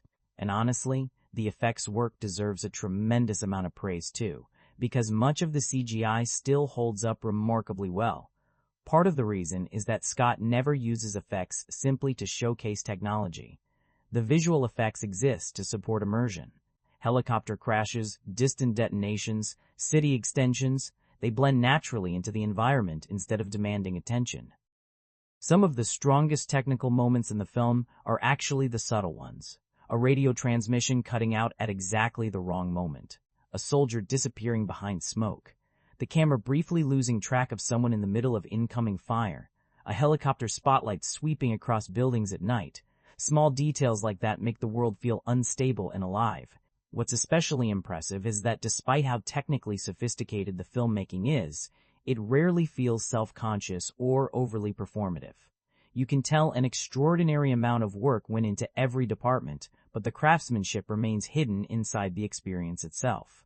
The editing, sound design, cinematography, and effects are all aligned toward the same objective, making the audience feel trapped inside this operation as it slowly collapses. That's why the technical side of Black Hawk Down still gets discussed more than 2 decades later. Not because it's flashy, but because the immersion becomes almost physical. One thing I didn't fully appreciate the first time I watched the film was just how much of its atmosphere is actually being carried by Hans Zimmer's score beneath the surface. Not in an obvious pay attention to this emotional cue kind of way either. It's much more subtle than that. The music gradually seeps into the film and wraps itself around the tension until you almost stop consciously noticing it. But the moment you imagine removing it, the entire movie instantly feels different. And honestly, what I admire most about Zimmer's work here is that he never approaches the film like a patriotic military anthem. That would have been the easier direction. Large orchestral hero themes, triumphant brass, emotional swells every time soldiers move into danger. A lot of war films naturally fall into that rhythm. Black Hawk Down mostly avoids it. The score feels anxious, heavy, sometimes almost mournful. There's this constant pulse beneath the film that sounds emotionally exhausted before the battle has even fully collapsed. Zimmer combines percussion-heavy rhythms with haunting ambient textures and layered vocal elements that give the film this strange spiritual sadness. It's not merely tension-building music. It feels as though the soundtrack already understands the mission is doomed long before the soldiers themselves fully realize it. And that completely changes the emotional tone of the movie. Because the action sequences never play like victories. Even when soldiers survive impossible situations, the music rarely celebrates it. The score continuously reminds you that everything happening on screen is part of a larger disaster worsening hour by hour. One thing Zimmer handles especially well throughout the film is momentum. The music often feels like it's moving forward constantly, almost dragging the story deeper into chaos alongside the soldiers. Sometimes the percussion becomes mechanical and relentless, as though the battlefield itself has developed a heartbeat. Other times, the score grows quieter and eerier, especially during moments where exhaustion starts replacing adrenaline. And I think the tonal shift matters enormously. A lesser soundtrack probably would have pushed the film too aggressively toward war spectacle.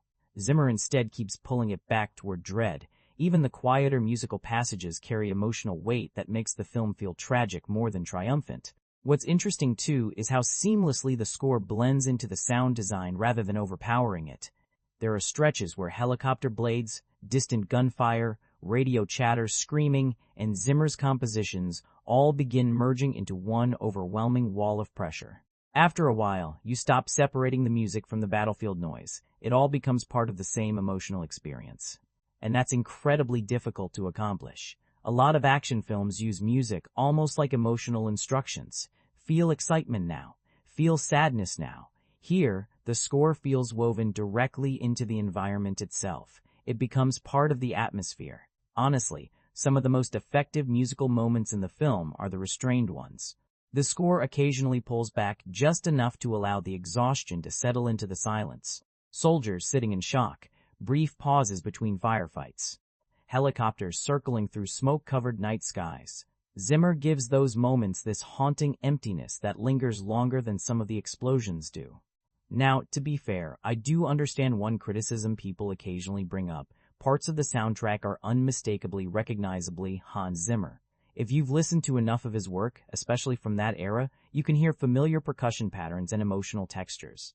Some viewers wanted something more specifically rooted in Somalia and the unique identity of this story. But honestly, I still think the score functions beautifully inside the film itself. Because even if certain musical fingerprints feel familiar, the emotional impact remains undeniable. The soundtrack constantly reinforces the feeling that these soldiers are trapped inside something larger, darker, and far more hopeless than they initially understood. And one thing I genuinely appreciate is that Zimmer never allows the film to become emotionally clean.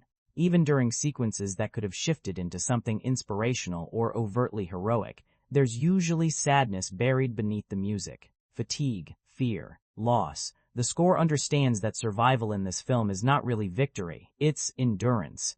By the end of Black Hawk Down, the music almost feels spiritually exhausted alongside the soldiers themselves.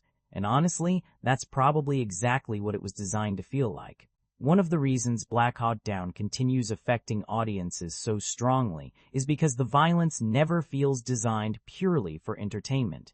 It feels designed to unsettle. And there's a major difference between those two things. A lot of war films depict violence. This film forces you to remain inside the physical consequences of violence for extended stretches without softening it or transforming it into cinematic spectacle. Ridley Scott never frames combat like an action fantasy where people are hit and immediately disappear from the emotional reality of the scene. In Black Hawk Down, injuries linger. Pain lingers. Shock lingers. There are moments in Black Hawk Down that honestly feel less like traditional Hollywood filmmaking and more like watching human bodies physically deteriorate under unimaginable stress. Bullets don't simply knock people backward in exaggerated cinematic fashion. They tear through flesh. Limbs are destroyed. Soldiers scream with a level of panic that feels painfully authentic rather than theatrically dramatic. And what makes it even more unsettling, or more effective, depending on how you interpret it, is how suddenly it all happens. Someone can be joking with the people around them in one moment and critically wounded on the pavement in the next. The film constantly reminds the audience how random survival becomes once the operation spirals beyond control. There's no graceful build-up toward tragedy. Violence interrupts scenes violently. That unpredictability gives the brutality a much heavier emotional impact. The medical sequences especially are incredibly difficult to sit through. There's one battlefield surgery scene people still talk about years later because Ridley Scott refuses to look away from the desperation of it. You're watching medics trying to save someone while everyone around them is exhausted, overwhelmed, emotionally overloaded, and still under immediate threat. The scene feels frantic, chaotic, painful, and honestly, I think moments like that are central to the film's identity. Because Black Hawk Down is constantly trying to dismantle the illusion that combat is clean or heroic. The movie keeps dragging warfare back into something physical and horrifying. Bodies are not durable in this film. They're fragile. Terrifyingly fragile. You feel that vulnerability during almost every firefight. A bullet never feels like a simple action beat. Every injury feels catastrophic. The film makes you intensely aware of how vulnerable everyone is, even highly trained soldiers operating under military discipline. Sometimes people die because of a split-second mistake. Sometimes because of pure bad luck. Sometimes simply because there isn't enough time, support, or medical capability available to save them. Eventually, that realism becomes emotionally exhausting. And honestly, I think the movie wants that exhaustion. There's almost no attempt to stylize the brutality into something visually exciting or cool. Even the larger battle sequences avoid carrying the excitement you'd expect from a conventional blockbuster. The violence gradually becomes repetitive in a horrifying way. Bodies accumulating in the streets, soldiers dragging wounded men through dust-covered intersections, blood mixing into dirt, everyone looking progressively more broken as the hours continue passing. At a certain point, the film stops feeling thrilling and starts feeling punishing. And honestly, that's probably why it works, because the brutality serves a purpose beyond shock value. Ridley Scott is trying to strip warfare of romanticism entirely. He wants the audience to feel the physical cost of prolonged combat rather than simply admire tactical action sequences. Even small details contribute to that atmosphere. Soldiers temporarily losing their hearing after nearby detonations, medics covered in blood, bodies being carried awkwardly because there is no graceful way to move wounded people under incoming fire. The movie constantly focuses on the ugly logistics of survival, and one thing I especially appreciate is that the film rarely pauses whenever someone dies to deliver elaborate emotional speeches or swelling musical cues. Death often happens in the middle of chaos. People barely have time to react before another crisis erupts around them. That actually makes the violence more disturbing because it reflects how overwhelming the battlefield has become. Nobody receives the luxury of properly processing trauma in the moment. Now, obviously, this also makes the film extremely difficult to watch at times. Some viewers absolutely disconnect from it because the brutality eventually becomes overwhelming, especially during the second half where the violence rarely eases. And honestly, I understand that reaction completely. There are stretches where Black Hawk Down feels almost suffocating in how aggressively it confronts the audience with suffering. But I'd also argue that softening the violence would have fundamentally weakened the film. Because once warfare starts looking clean on screen, it becomes much easier to emotionally distance yourself from it. Black Hawk Down refuses to allow that distance comfortably. It keeps reminding you, again and again, that war is not only strategy and explosions, it's flesh, panic, exhaustion, human beings desperately trying not to die inside streets consumed by chaos. And by the end of the film, the violence doesn't even feel shocking anymore. It feels numbing, which honestly might be the most disturbing thing about it. One thing that's genuinely fascinating about Black Hawk Down is how stacked the cast is, and yet the movie almost refuses to treat any of them like traditional movie stars. Looking back at it now is honestly kind of remarkable. You have Josh Hartnett, Eric Bana, Ewan McGregor, Orlando Bloom, Tom Sizemore, William Fichtner, Sam Shepard, Jason Isaacs, and that's still not everyone. The film is filled with recognizable faces, some before becoming major stars and others already well established. But what I really admire is that the movie never stops to formally announce anyone as the hero. That would have been the easier Hollywood version of this story. Choose one central character, construct a major emotional arc around him, simplify the battlefield through his perspective, and make survival revolve around that individual journey. Ridley Scott doesn't really approach the film that way. Even Josh Hartnett, who is probably the closest thing the film has to a central figure, frequently disappears into the larger chaos surrounding everyone else. And honestly, I think that strengthens the realism. Because warfare in this film doesn't revolve around one legendary action hero saving the day. It feels collective, fragmented, exhausted. Everyone is confused together. Everyone is overwhelmed together. The performances reflect that approach extremely well. A lot of these actors are doing something deceptively difficult. They need to feel believable as soldiers operating under pressure without turning every scene into visibly dramatic acting. Most of the dialogue feels functional, reactive, immediate. People shouting coordinates, trying to keep others focused, making split-second decisions while overloaded with information.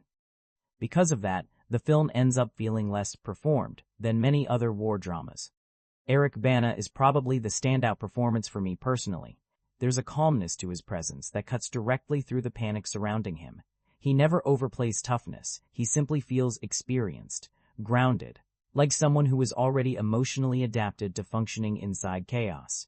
Then you have Ewan McGregor, who brings a very different kind of energy into the film. His character initially feels slightly outside the hardened combat mindset compared to some of the others, and I think that perspective helps ease the audience emotionally into the situation. Although yes, I'll admit his American accent slips occasionally. Not disastrously, but once you notice it, it becomes difficult not to hear it. Tom Sizemore fits this type of film perfectly too. There's something about his screen presence that naturally works in military roles, because he carries this exhausted authority without forcing it. William Fichtner does something very similar. Even without major emotional monologues, these actors still feel completely believable inside this environment. And that matters because the film has an enormous cast to manage. Honestly, there are absolutely moments where tracking everyone becomes difficult. Characters occasionally blur together, especially once the combat intensifies and everyone is covered in dust, sweat, blood, and military gear. Some viewers definitely criticize the film for that, and I think it's a fair criticism to a certain extent. There are soldiers who feel more like fragments of a larger unit than fully individualized characters. But strangely enough, I also think that helps the movie in another way, because the battlefield itself gradually starts swallowing identity. People stop functioning as carefully constructed characters and start feeling like exhausted human beings trying to survive minute by minute. The film cares far more about collective experience than traditional character arcs, and you can feel that philosophy reflected directly in the performances. Nobody is trying to dominate scenes theatrically. Most of the actors are playing fear, confusion, fatigue, and adrenaline in surprisingly restrained and grounded ways. There's remarkably little ego on screen considering how many recognizable performers are involved. Even Orlando Bloom, who was heavily marketed at the time because of his rapidly rising popularity, essentially disappears into the larger machinery of the film once the operation begins collapsing. And honestly, that's refreshing. Black Hawk Down never pauses the chaos simply because a famous face entered the frame. I also appreciate how convincingly the actors physically communicate exhaustion as the film progresses.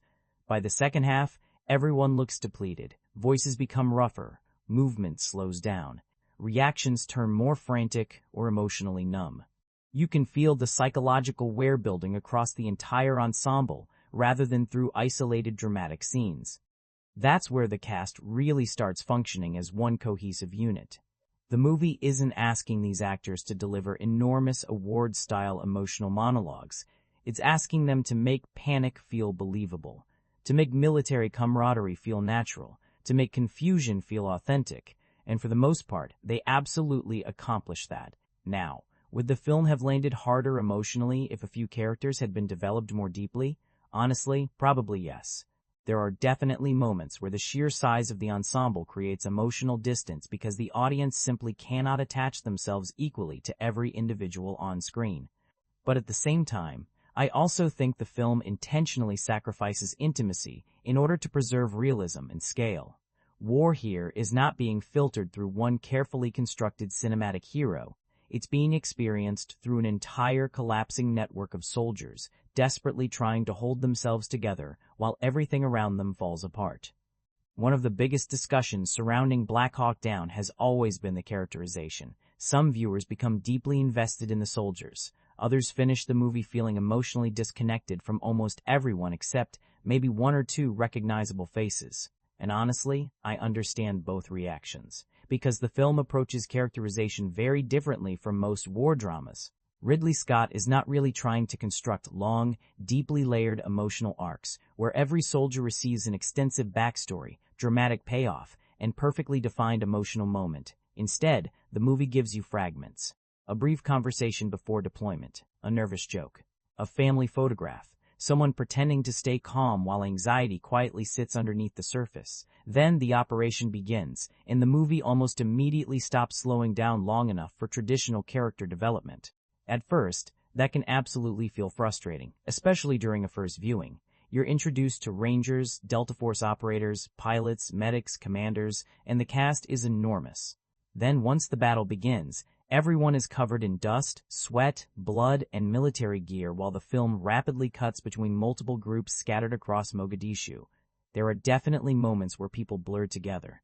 I've heard viewers say things like, "I couldn't remember who half the soldiers were." And honestly, that criticism is completely fair. The film prioritizes immersion and momentum over carefully guiding the audience emotionally through each character's individual journey. But here's the strange part. I also think that choice is one of the reasons the film feels so raw, because the soldiers themselves are losing clarity too. As the battle drags forward, identity almost starts dissolving into the larger survival situation. The men stop feeling like movie protagonists and start feeling like exhausted human beings trapped inside chaos. Nobody has the luxury of sitting down and explaining their emotional trauma to the audience because they're too busy trying to survive. And I think Ridley Scott intentionally leans into that perspective. The film treats these soldiers less like individually mythologized heroes and more like pieces of a military machine gradually breaking apart under pressure. You receive glimpses of personality rather than fully constructed dramatic portraits, and sometimes that approach works beautifully. There are small moments that stay with you precisely because they feel so brief and human. Someone trying to remain calm while terrified underneath. A medic mentally locking into focus during crisis. A soldier making an awkward joke simply because he doesn't know what else to do. Those moments feel natural because the film doesn't underline them with enormous emotional speeches or dramatic cinematic emphasis. The emotion arrives quietly instead. And honestly, I think that understated approach fits the atmosphere of the film far better than overly theatrical writing would have. If every character had received a perfectly structured emotional subplot, the movie probably would have started feeling much more like conventional Hollywood storytelling. Instead, Black Hawk Down feels fragmented and emotionally incomplete in a way that actually mirrors the battlefield itself. But at the same time, there is absolutely a cost to that realism. The film sacrifices emotional intimacy in certain areas. Some deaths hit incredibly hard. Others happen so quickly in the middle of chaos that the audience barely has time to process them before another firefight erupts. There are moments where you intellectually recognize the tragedy unfolding on screen without fully connecting to the individual person involved. For some viewers, that emotional distance becomes the film's biggest weakness, especially when compared to war films that spend far more time building personal relationships before the violence begins. Here, the mission starts relatively quickly and then consumes almost the entire runtime. The soldiers become defined more through reaction and endurance than through personal history. And honestly, I think the movie understands that about itself. There's this feeling throughout Black Hawk Down that warfare itself is gradually erasing individuality. The longer the battle continues, the more everyone begins functioning almost entirely on instinct, survival, adrenaline, duty, fear, exhaustion.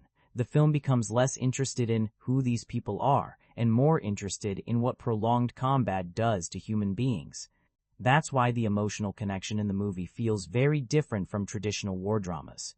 It's less about emotionally devastating character arcs and more about slowly realizing how fragile everyone on screen actually is. The emotional impact comes through accumulation, fatigue building on fatigue, fear building on fear. Watching soldiers mentally and physically deteriorate in real time. There's also something strangely honest about the way the film portrays military camaraderie.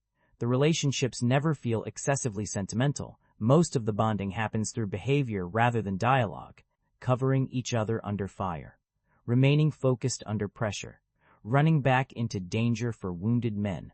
The movie trusts actions more than speeches, and honestly, that approach works for me more often than not. I never really felt like Ridley Scott was trying to emotionally manipulate the audience. If anything, he almost keeps viewers at arm's length at times. The film wants you immersed in the event itself, rather than comfortably attached to a handful of central heroes. Now, whether that feels emotionally satisfying probably depends entirely on what you want from the film.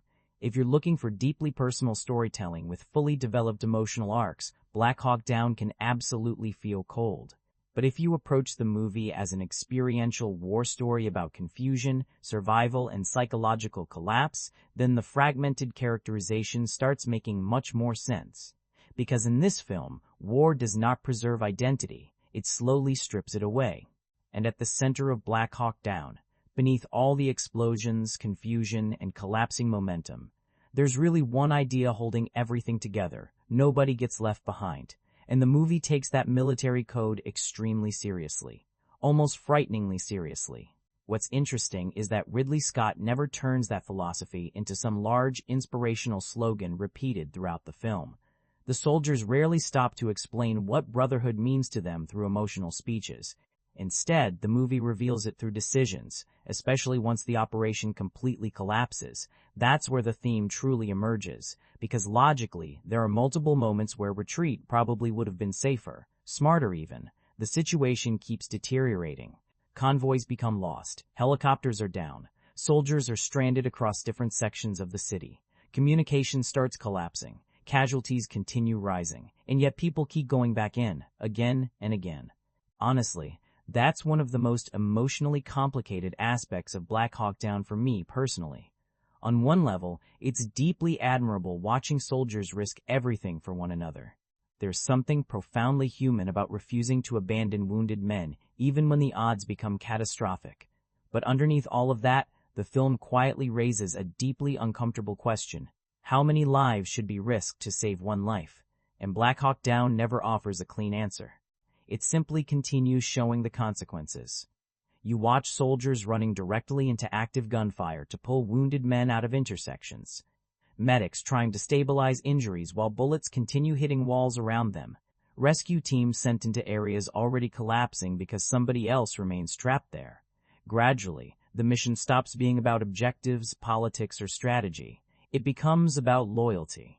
That's one of the things I think the film captures surprisingly well about military camaraderie. The relationships never feel sentimental in a conventional Hollywood sense.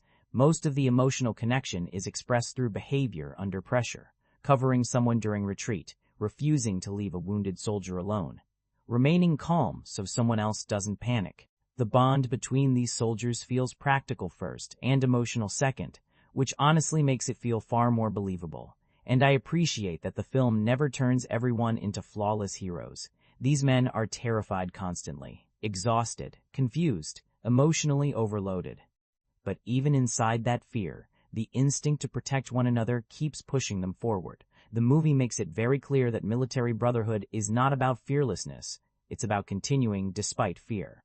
One thing I noticed much more on rewatch is how the soldiers' emotional world gradually becomes smaller the deeper the battle continues. At the beginning, the mission is about Somalia, IEDID, military objectives, broader operations. But once the chaos fully takes over, almost all of that disappears psychologically. The soldiers stop thinking about politics entirely. Their world shrinks down to immediate survival and the people standing beside them. Get this man out. Find that convoy. Reach the crash site. Hold this position. Protect each other. That narrowing of focus gives the movie a strange emotional intimacy despite its enormous scale. And honestly, some of the film's strongest moments are not even the large battle sequences. They're the quieter moments where you suddenly realize how much responsibility these soldiers feel toward one another. A medic refusing to give up on someone. A soldier volunteering for something clearly suicidal because somebody has to do it. Men remaining inside impossible situations because abandoning their friends would feel worse than dying beside them. That's incredibly heavy material. And what I appreciate is that the film never completely romanticizes the sacrifice either. There's admiration there, absolutely, but also tragedy, exhaustion, futility at times. The rescue efforts become so dangerous that the film almost starts questioning the cost of the code itself without ever directly criticizing it.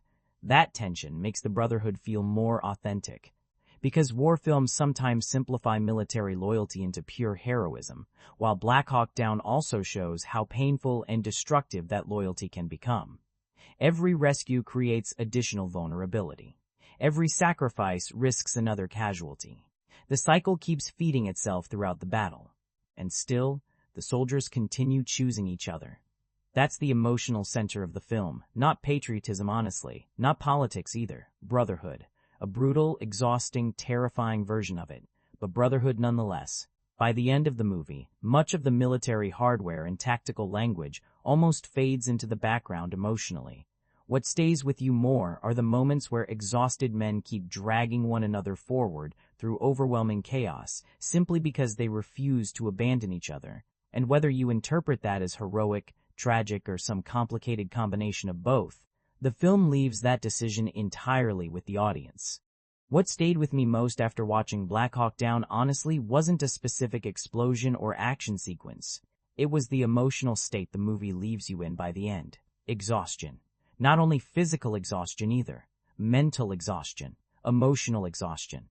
The kind where you almost feel drained alongside the soldiers themselves. And I think that's one of the film's most remarkable achievements, because very few war movies genuinely make the audience feel worn down in the same way prolonged combat probably wears down the people experiencing it. A lot of films can generate tension for individual scenes. Black Hawk Down sustains stress for such an extended period that the audience slowly starts deteriorating psychologically alongside the characters. You can actually feel that transition happening. At first, the combat feels intense and adrenaline-driven. Your mind is processing the tactical confusion, the movement, the sound, the instability. But as the film continues, and continues, and continues, something emotional begins shifting. The excitement fades, the firefights stop feeling cinematic, survival becomes repetitive, fear becomes repetitive. The movie almost traps you inside that cycle intentionally. There's barely any emotional relief anywhere during the second half, no genuinely safe reset point where the characters regroup and emotionally recover. Even the quieter moments are filled with exhaustion, panic, or dread, because everyone understands another wave of violence is likely arriving almost immediately. And honestly, that's what makes the film feel so psychologically oppressive. By the end, the soldiers don't simply look tired. They look emotionally hollowed out, covered in dust, dehydrated, barely processing information properly anymore. You can see people functioning almost entirely on adrenaline and instinct. Decision-making slows down. Reactions become rougher. Some characters stop speaking much at all because they're mentally overloaded. Ridley Scott captures that deterioration extremely well, especially in the smaller moments. A soldier staring blankly after a firefight. Someone trying to stay focused while clearly in shock. Medics operating almost mechanically because there's no time left to emotionally process what's happening. Honestly, those moments hit harder than some of the explosions because they reveal the psychological erosion underneath the action. And I think that's why the film gradually stops feeling like a traditional war adventure and starts feeling closer to survival horror. Not horror in a supernatural sense, obviously, but in the emotional rhythm of it. The fear becomes constant. The environment becomes hostile. Sleep and safety essentially disappear. Nobody fully understands how much worse the situation might still become. The film creates this suffocating uncertainty where the characters are trapped inside chaos without any clear exit. And eventually, that uncertainty starts affecting the audience too. There's a point where you stop asking, how will they complete the mission, and start asking, how is anyone still functioning at all? What's especially interesting is how the film uses repetition psychologically. Gunfire repeats, screaming repeats, helicopters circling overhead repeats, rescue attempts repeat. At first, all of that creates adrenaline. Then eventually, that adrenaline transforms into numbness. The film almost conditions the audience into emotional fatigue in the same way prolonged trauma probably conditions the soldiers themselves. And honestly, that's an incredibly difficult effect to create without completely losing viewers along the way. Because some people absolutely do disconnect from the film emotionally after a certain point. The non-stop chaos becomes so overwhelming that individual moments stop landing with the same emotional force. And honestly, I understand that reaction too. There are stretches where Black Hawk Down becomes almost emotionally suffocating because it rarely pauses long enough for the audience to process grief before another crisis erupts. But strangely enough, I think that emotional overload is part of the film's intention. War here is not being presented as dramatically satisfying. It's being presented as psychologically corrosive. The movie wants the audience tired, disoriented, emotionally worn down by repetition, fear, noise, and confusion. And by the final stretch, you can feel how desperately everybody wants escape more than victory. That distinction matters. The film gradually strips away heroic fantasy until survival itself becomes the only remaining objective. Nobody is talking about glory anymore. Nobody behaves as though they're invincible. The emotional energy shifts entirely toward endurance. Just survive the night. Just get out. Just keep moving. There's also something deeply haunting about how quickly the soldiers are forced to suppress emotion simply to continue functioning. Someone dies, and there's barely time to process it because another emergency immediately takes its place. The battlefield does not pause for grief, and the movie doesn't either. That creates this lingering sadness beneath the entire second half of the film. And honestly, by the time the credits roll, Black Hawk Down leaves me feeling less inspired than emotionally emptied out. The film does not celebrate war. It overwhelms you with it. It makes combat feel exhausting in every possible sense. Physically, mentally, emotionally, even spiritually. And that's probably why the movie stays with people so strongly. Not because it's exciting, because it feels like surviving something. One of the most fascinating things about Black Hawk Down is that it constantly balances on this uncomfortable line between brutal realism and large-scale Hollywood spectacle. And honestly, that tension is probably one of the reasons people still debate the film more than 2 decades later. Because there are moments where the movie feels almost frighteningly authentic. The confusion, the noise, the injuries, the exhaustion, the randomness of death, all of it feels grounded in a way that's genuinely unsettling.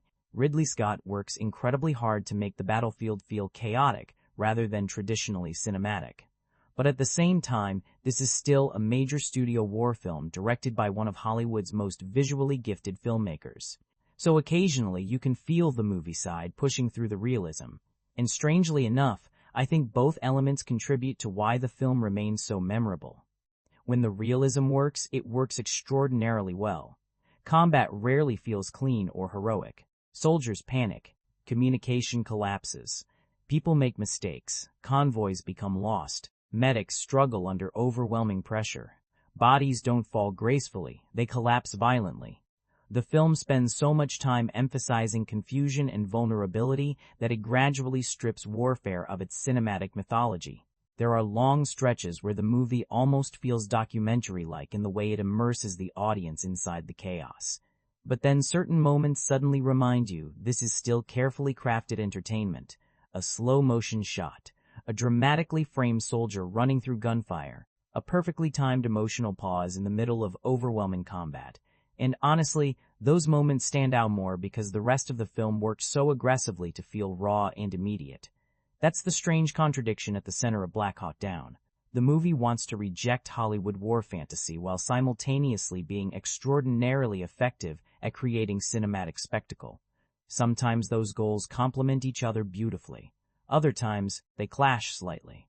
There were definitely moments where I caught myself thinking, okay, that felt more like cinematic logic than battlefield realism. Especially during scenes where soldiers survive situations that feel almost impossibly dangerous without being hit, or moments where the film briefly slows the chaos just enough for a visually powerful image to land emotionally. In reality, combat probably wouldn't organize itself that neatly. But honestly, I never felt like the movie became emotionally false because of it, and that's important. The Hollywood elements are absolutely present, but they remain far more restrained than in most large-scale war blockbusters. Ridley Scott still keeps the violence ugly enough and the atmosphere oppressive enough that the film never drifts into clean action fantasy territory. Even the more cinematic moments are buried inside exhaustion and panic rather than triumph. And I think that's why the realism still lands emotionally despite the occasional stylization. The film understands something crucial. Realism is not only about factual accuracy, it's about emotional texture, about making the audience feel unstable, vulnerable, Disoriented, overwhelmed, Black Hawk Down absolutely succeeds at that. The battle scenes never feel choreographed for audience comfort. Sometimes they're intentionally difficult to follow. Smoke blocks visibility. Gunfire erupts from nowhere. The camera temporarily loses track of people. Characters disappear into the chaos and don't immediately return for neatly structured dramatic payoff scenes. That unpredictability gives the movie a realism many war films simply don't possess. At the same time, though, you can absolutely feel the large-scale blockbuster DNA running underneath parts of the film. The scale is enormous. The sound design is overwhelming.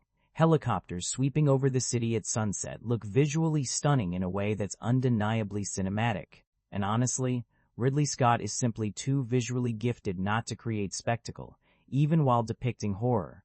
That's probably unavoidable, because filmmaking itself involves stylization to some degree. The moment you carefully frame an image, shape music around emotion, or rhythmically structure action through editing, you're already transforming reality into cinema. Black Hawk Down just happens to be more honest about the ugliness than most Hollywood productions. I also think the movie benefits enormously from refusing to fully romanticize its soldiers. That's a huge reason the spectacle never completely overwhelms the realism. The characters rarely feel invincible. They're exhausted, terrified, dehydrated, emotionally overloaded. Even the film's most visually striking sequences usually end in suffering rather than glory. The movie constantly drags itself back toward consequences, and that's what separates it from pure action entertainment. Still, I completely understand why some viewers push back against the idea that this is the most realistic war movie ever made. There are definitely cinematic manipulations happening throughout the film. Certain emotional moments are heightened.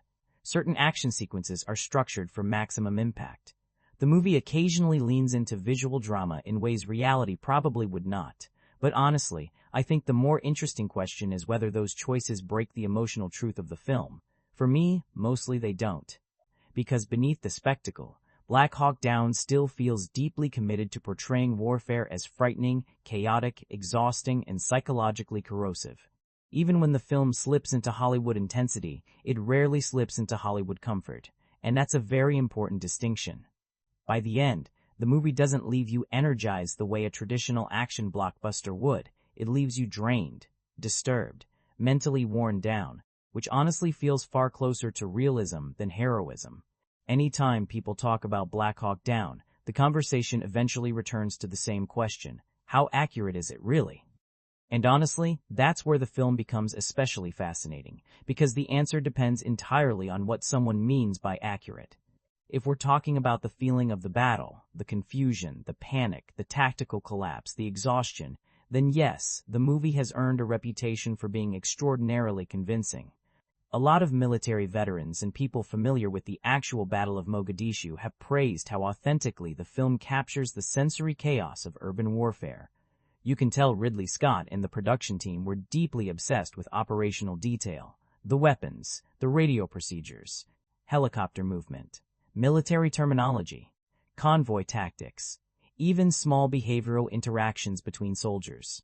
The movie works extremely hard to feel grounded in real military structure rather than generic Hollywood combat spectacle. And honestly, that level of detail is a huge reason people still discuss the film as one of the most immersive modern war movies ever made. But once you move beyond battlefield mechanics, the conversation becomes much more complicated. Because Black Hawk Down is not trying to function as a complete historical document.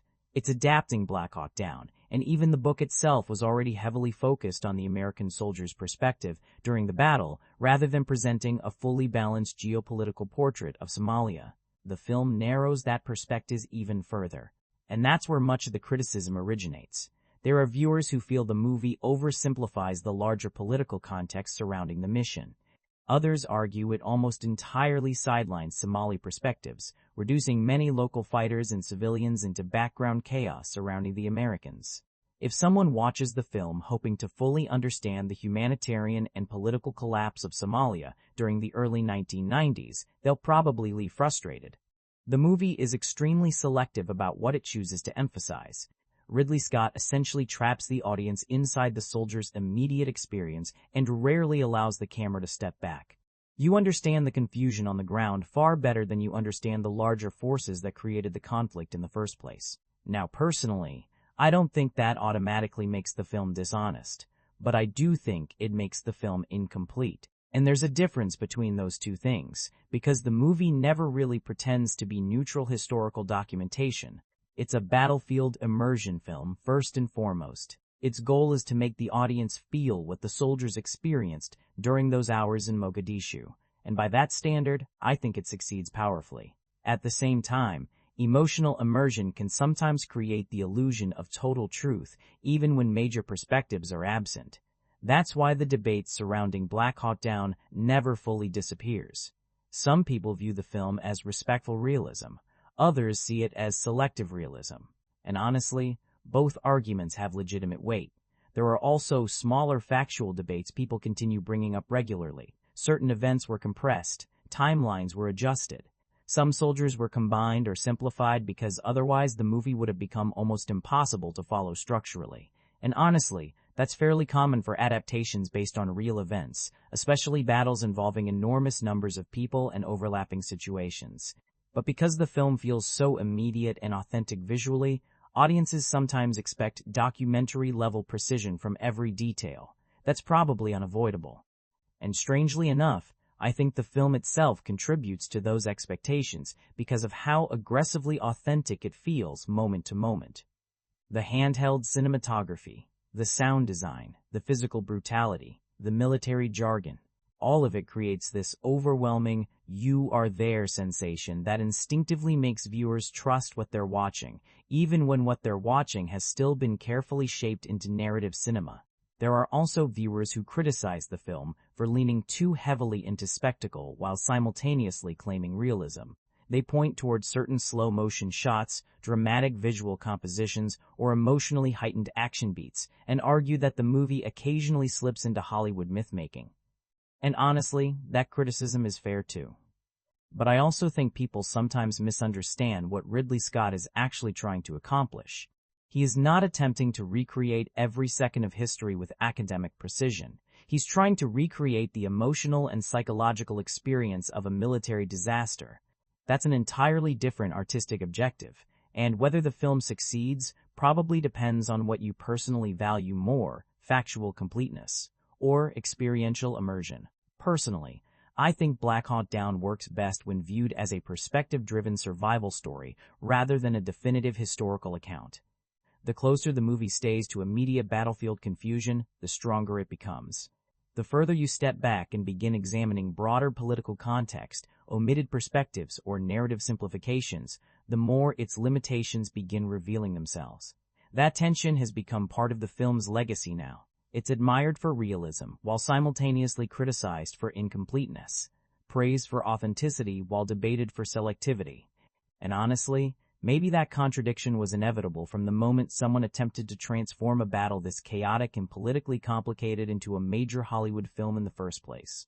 One of the most fascinating things about Black Hawk Down is that it somehow became politically controversial while barely discussing politics directly, which sounds contradictory at first, but once you actually watch the movie, it makes complete sense, because the film almost entirely locks itself into the perspective of soldiers on the ground.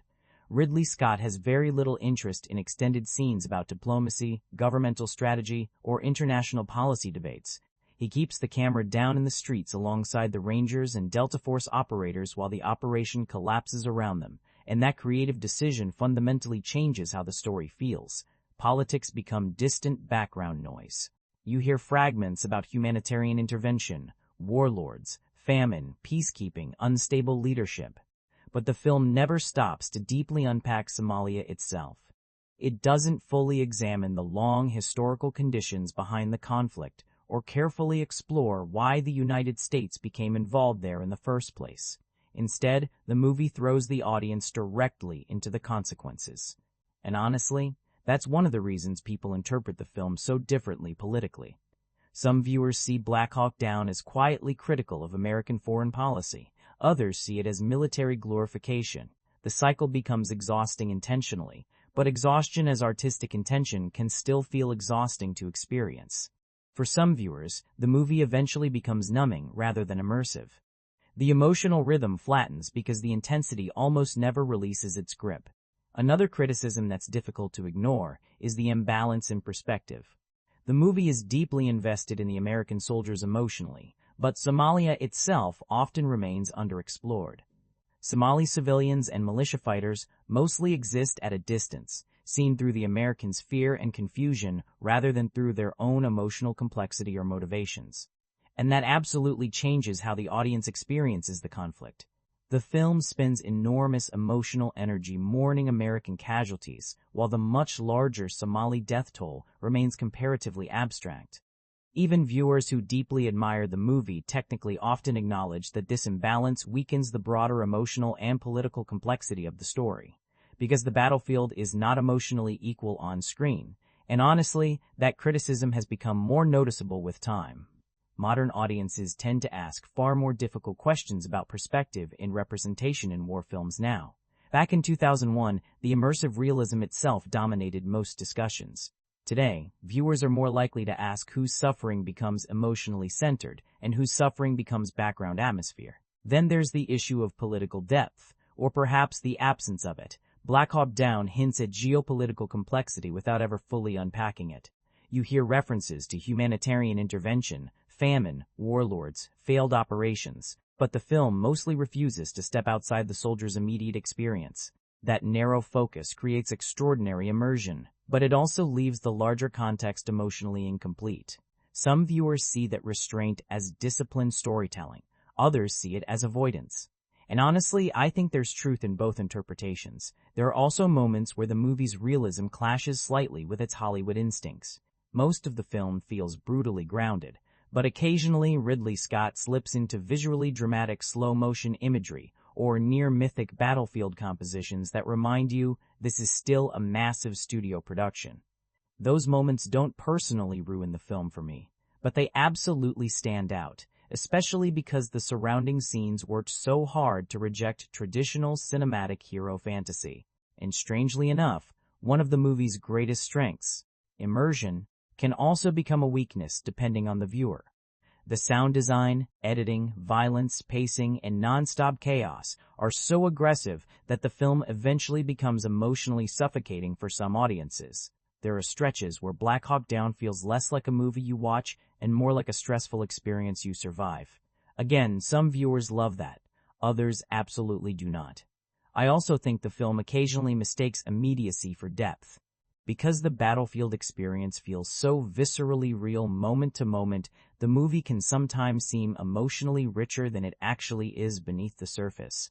You leave remembering the sensory impact vividly.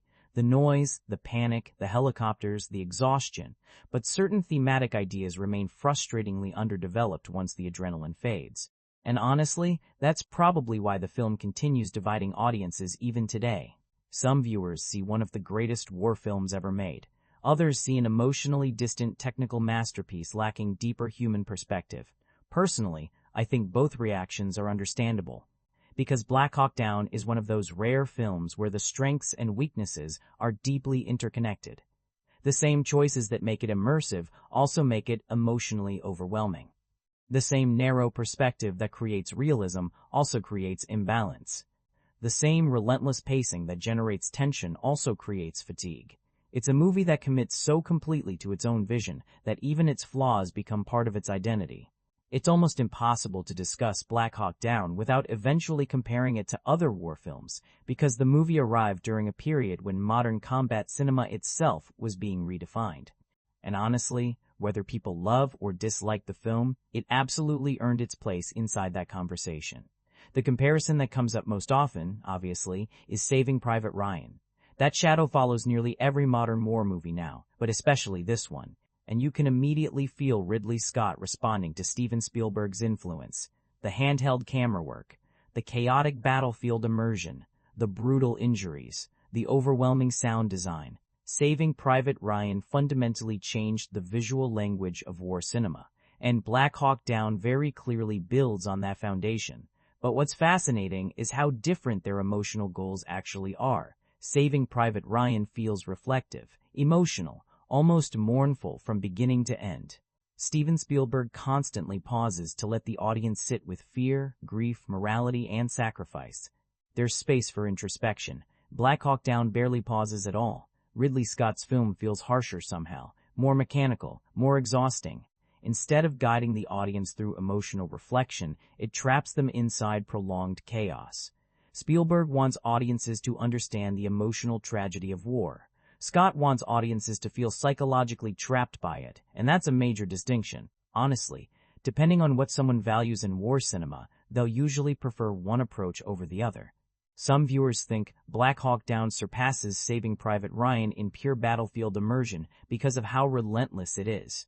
Others feel Spielberg's film lands harder emotionally because the characters are more deeply developed and the thematic core feels richer.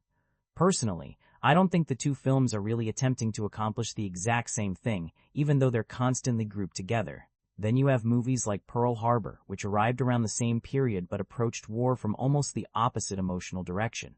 That film leans heavily into melodrama, romance, sweeping heroism, and polished blockbuster sentiment. Black Hawk Down feels almost allergic to that kind of storytelling. Ridley Scott strips away most of the comforting emotional structure audiences usually expect. There's very little sentimentality, very little romanticism, almost no movie war beauty underneath the destruction. Even the heroism in Black Hawk Down feels exhausted. And honestly, I think that's one of the reasons the movie aged far better than many early 2000s military blockbusters. It doesn't feel obsessed with glorifying combat. It feels obsessed with surviving it. The movie also gets compared frequently to Vietnam-era war films like Full Metal Jacket or Apocalypse Now, but honestly, I think those comparisons are more thematic than stylistic. Stanley Kubrick and Francis Ford Coppola approach warfare almost philosophically. Their films feel surreal, psychological, symbolic. Black Hawk Down stays far more grounded in immediate physical experience. Ridley Scott is not really exploring existential madness through abstract imagery the way those films do. He's exploring sensory overload. That's his perspective. And honestly, I think the closest relatives to Black Hawk Down are probably later war films that adopted its immersive combat style, rather than the older classics it often gets grouped beside historically. You can see traces of its influence across so much modern military filmmaking now. The hyper-detailed sound design, fragmented battlefield perspective, documentary-style chaos, overlapping radio chatter, emphasis on tactical realism. The movie absolutely left a mark on the genre. At the same time, though, I think Black Hawk Down occupies a strange space compared to many famous war films because it's far less interested in broad philosophy or overt anti-war speeches than it is in pure experiential intensity. The movie doesn't really stop to explain itself, and that's part of why some viewers consider it one of the greatest modern war films ever made, while others experience it as emotionally incomplete. Compared to something like Saving Private Ryan or Apocalypse Now, Ridley Scott's film can feel emotionally narrower because it focuses so aggressively on battlefield immediacy. But honestly, that narrowness is also part of its identity. Very few major war films from that era committed this completely to sustained operational chaos for such an extended period of time. By the end, the movie almost feels like a 2.5-hour panic attack. Even great war films usually allow audiences emotional breathing room eventually. Black Hawk Down mostly refuses. And honestly, that refusal is what makes it stand out. I also think the movie deserves enormous credit for helping modernize the way urban warfare was portrayed on screen. Earlier war classics often focused on beaches, jungles, trenches, or open battlefields. Mogadishu feels entirely different. Crowded, claustrophobic, unpredictable, constantly shifting. The city itself becomes part of the threat. And that style of urban combat ended up influencing a huge amount of later military cinema and television, whether audiences consciously realize it or not. What's fascinating, though, is that despite all the comparisons, Black Hawk Down still feels strangely unique within the war genre, not necessarily because it's the deepest, or the most emotional, or even the most politically insightful, but because of how physically immersive it is. A lot of war films are remembered for individual scenes. Black Hawk Down is remembered for the feeling of surviving it, and honestly, at the end of the day, I think what makes the movie endure is not that it perfectly explains war, it's that it makes war feel overwhelming. And there's a major difference between those two things. A lot of war films leave audiences thinking first about themes, speeches, symbolism, politics, or character arcs. Black Hawk Down leaves you remembering sensations. The sound of helicopter blades echoing through the city, the panic inside, overlapping radio chatter, dust-covered soldiers trying to remain functional long after exhaustion has already taken over. You remember how the movie felt physically. And honestly, that's rare. Even now, more than 2 decades later, the film still stands as one of the most immersive combat experiences Hollywood has ever produced. And honestly, whether somebody loves the movie or has major issues with it, I think most viewers would agree that Ridley Scott accomplished exactly what he intended to accomplish. He did not make a comfortable war film. He made one that traps the audience inside the operation. And the reason people continue debating the movie so intensely is because it refuses to fit neatly into a single category. It's not fully patriotic, not fully anti-war, not fully political, not fully apolitical either. It admires the soldiers while questioning the disaster surrounding them. It creates breathtaking spectacle while simultaneously making combat feel horrifying and exhausting. That tension is embedded directly into the movie's identity. Honestly, I think Black Hawk Down becomes even more interesting with age, because modern audiences approach it very differently now than viewers did back in 2001. When the film first released, much of the conversation focused on realism, technical achievement, and battlefield intensity. Today, audiences also focus heavily on perspective, political framing, historical imbalance, and the absence of Somali voices. And honestly, those conversations matter, because the film absolutely has limitations. The emotional focus remains heavily centered on the American experience. Some characters blur together. The non-stop chaos becomes repetitive or emotionally numbing for certain viewers. The movie sometimes prioritizes sensory immersion over deeper reflection. Those criticisms are real. But at the same time, I don't think any of them erase what the film accomplishes cinematically. The technical craftsmanship remains extraordinary. The sound design alone still feels legendary.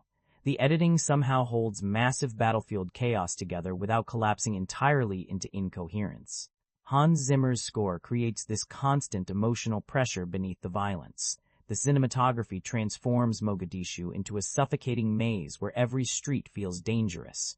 And Ridley Scott's direction, honestly, it's some of the strongest large-scale action filmmaking of his entire career. What I also appreciate is that the movie never truly feels triumphant by the end. Even the surviving soldiers look emotionally shattered. There's no sweeping sense of victory. No clean emotional release.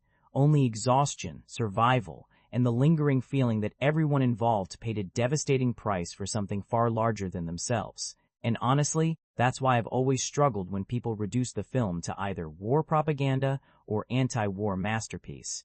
I genuinely think it exists inside a much messier middle ground than either label allows. The movie deeply respects courage, but it also portrays combat as psychologically corrosive. It admires loyalty and sacrifice, while simultaneously showing how brutal and destructive those things become under catastrophic circumstances. It presents military professionalism without pretending warfare itself is noble or clean. And honestly, maybe that ambiguity is one reason the film still survives culturally while so many war blockbusters gradually fade away. Because Black Hawk Down does not provide audiences with easy emotional answers. It gives them immersion, fear, confusion, exhaustion. And whether someone views that as a masterpiece or as a flawed technical achievement probably depends on what they personally want from war cinema. If you need layered political perspective and deep emotional intimacy, the film will probably leave you wanting more. But if you value visceral realism, atmosphere, and sensory storytelling, it's incredibly difficult not to admire what Ridley Scott accomplished here. Personally, I think Black Hawk Down remains one of the defining modern war films precisely because it is imperfect. The strengths and flaws are tangled together. Its narrow perspective creates both realism and imbalance. Its relentless pacing creates both immersion and fatigue. Its spectacle creates both awe and discomfort. And honestly, that contradiction makes the movie feel strangely human in the end. Messy. Overwhelming, technically brilliant, emotionally complicated, still debated, still exhausting, still unforgettable.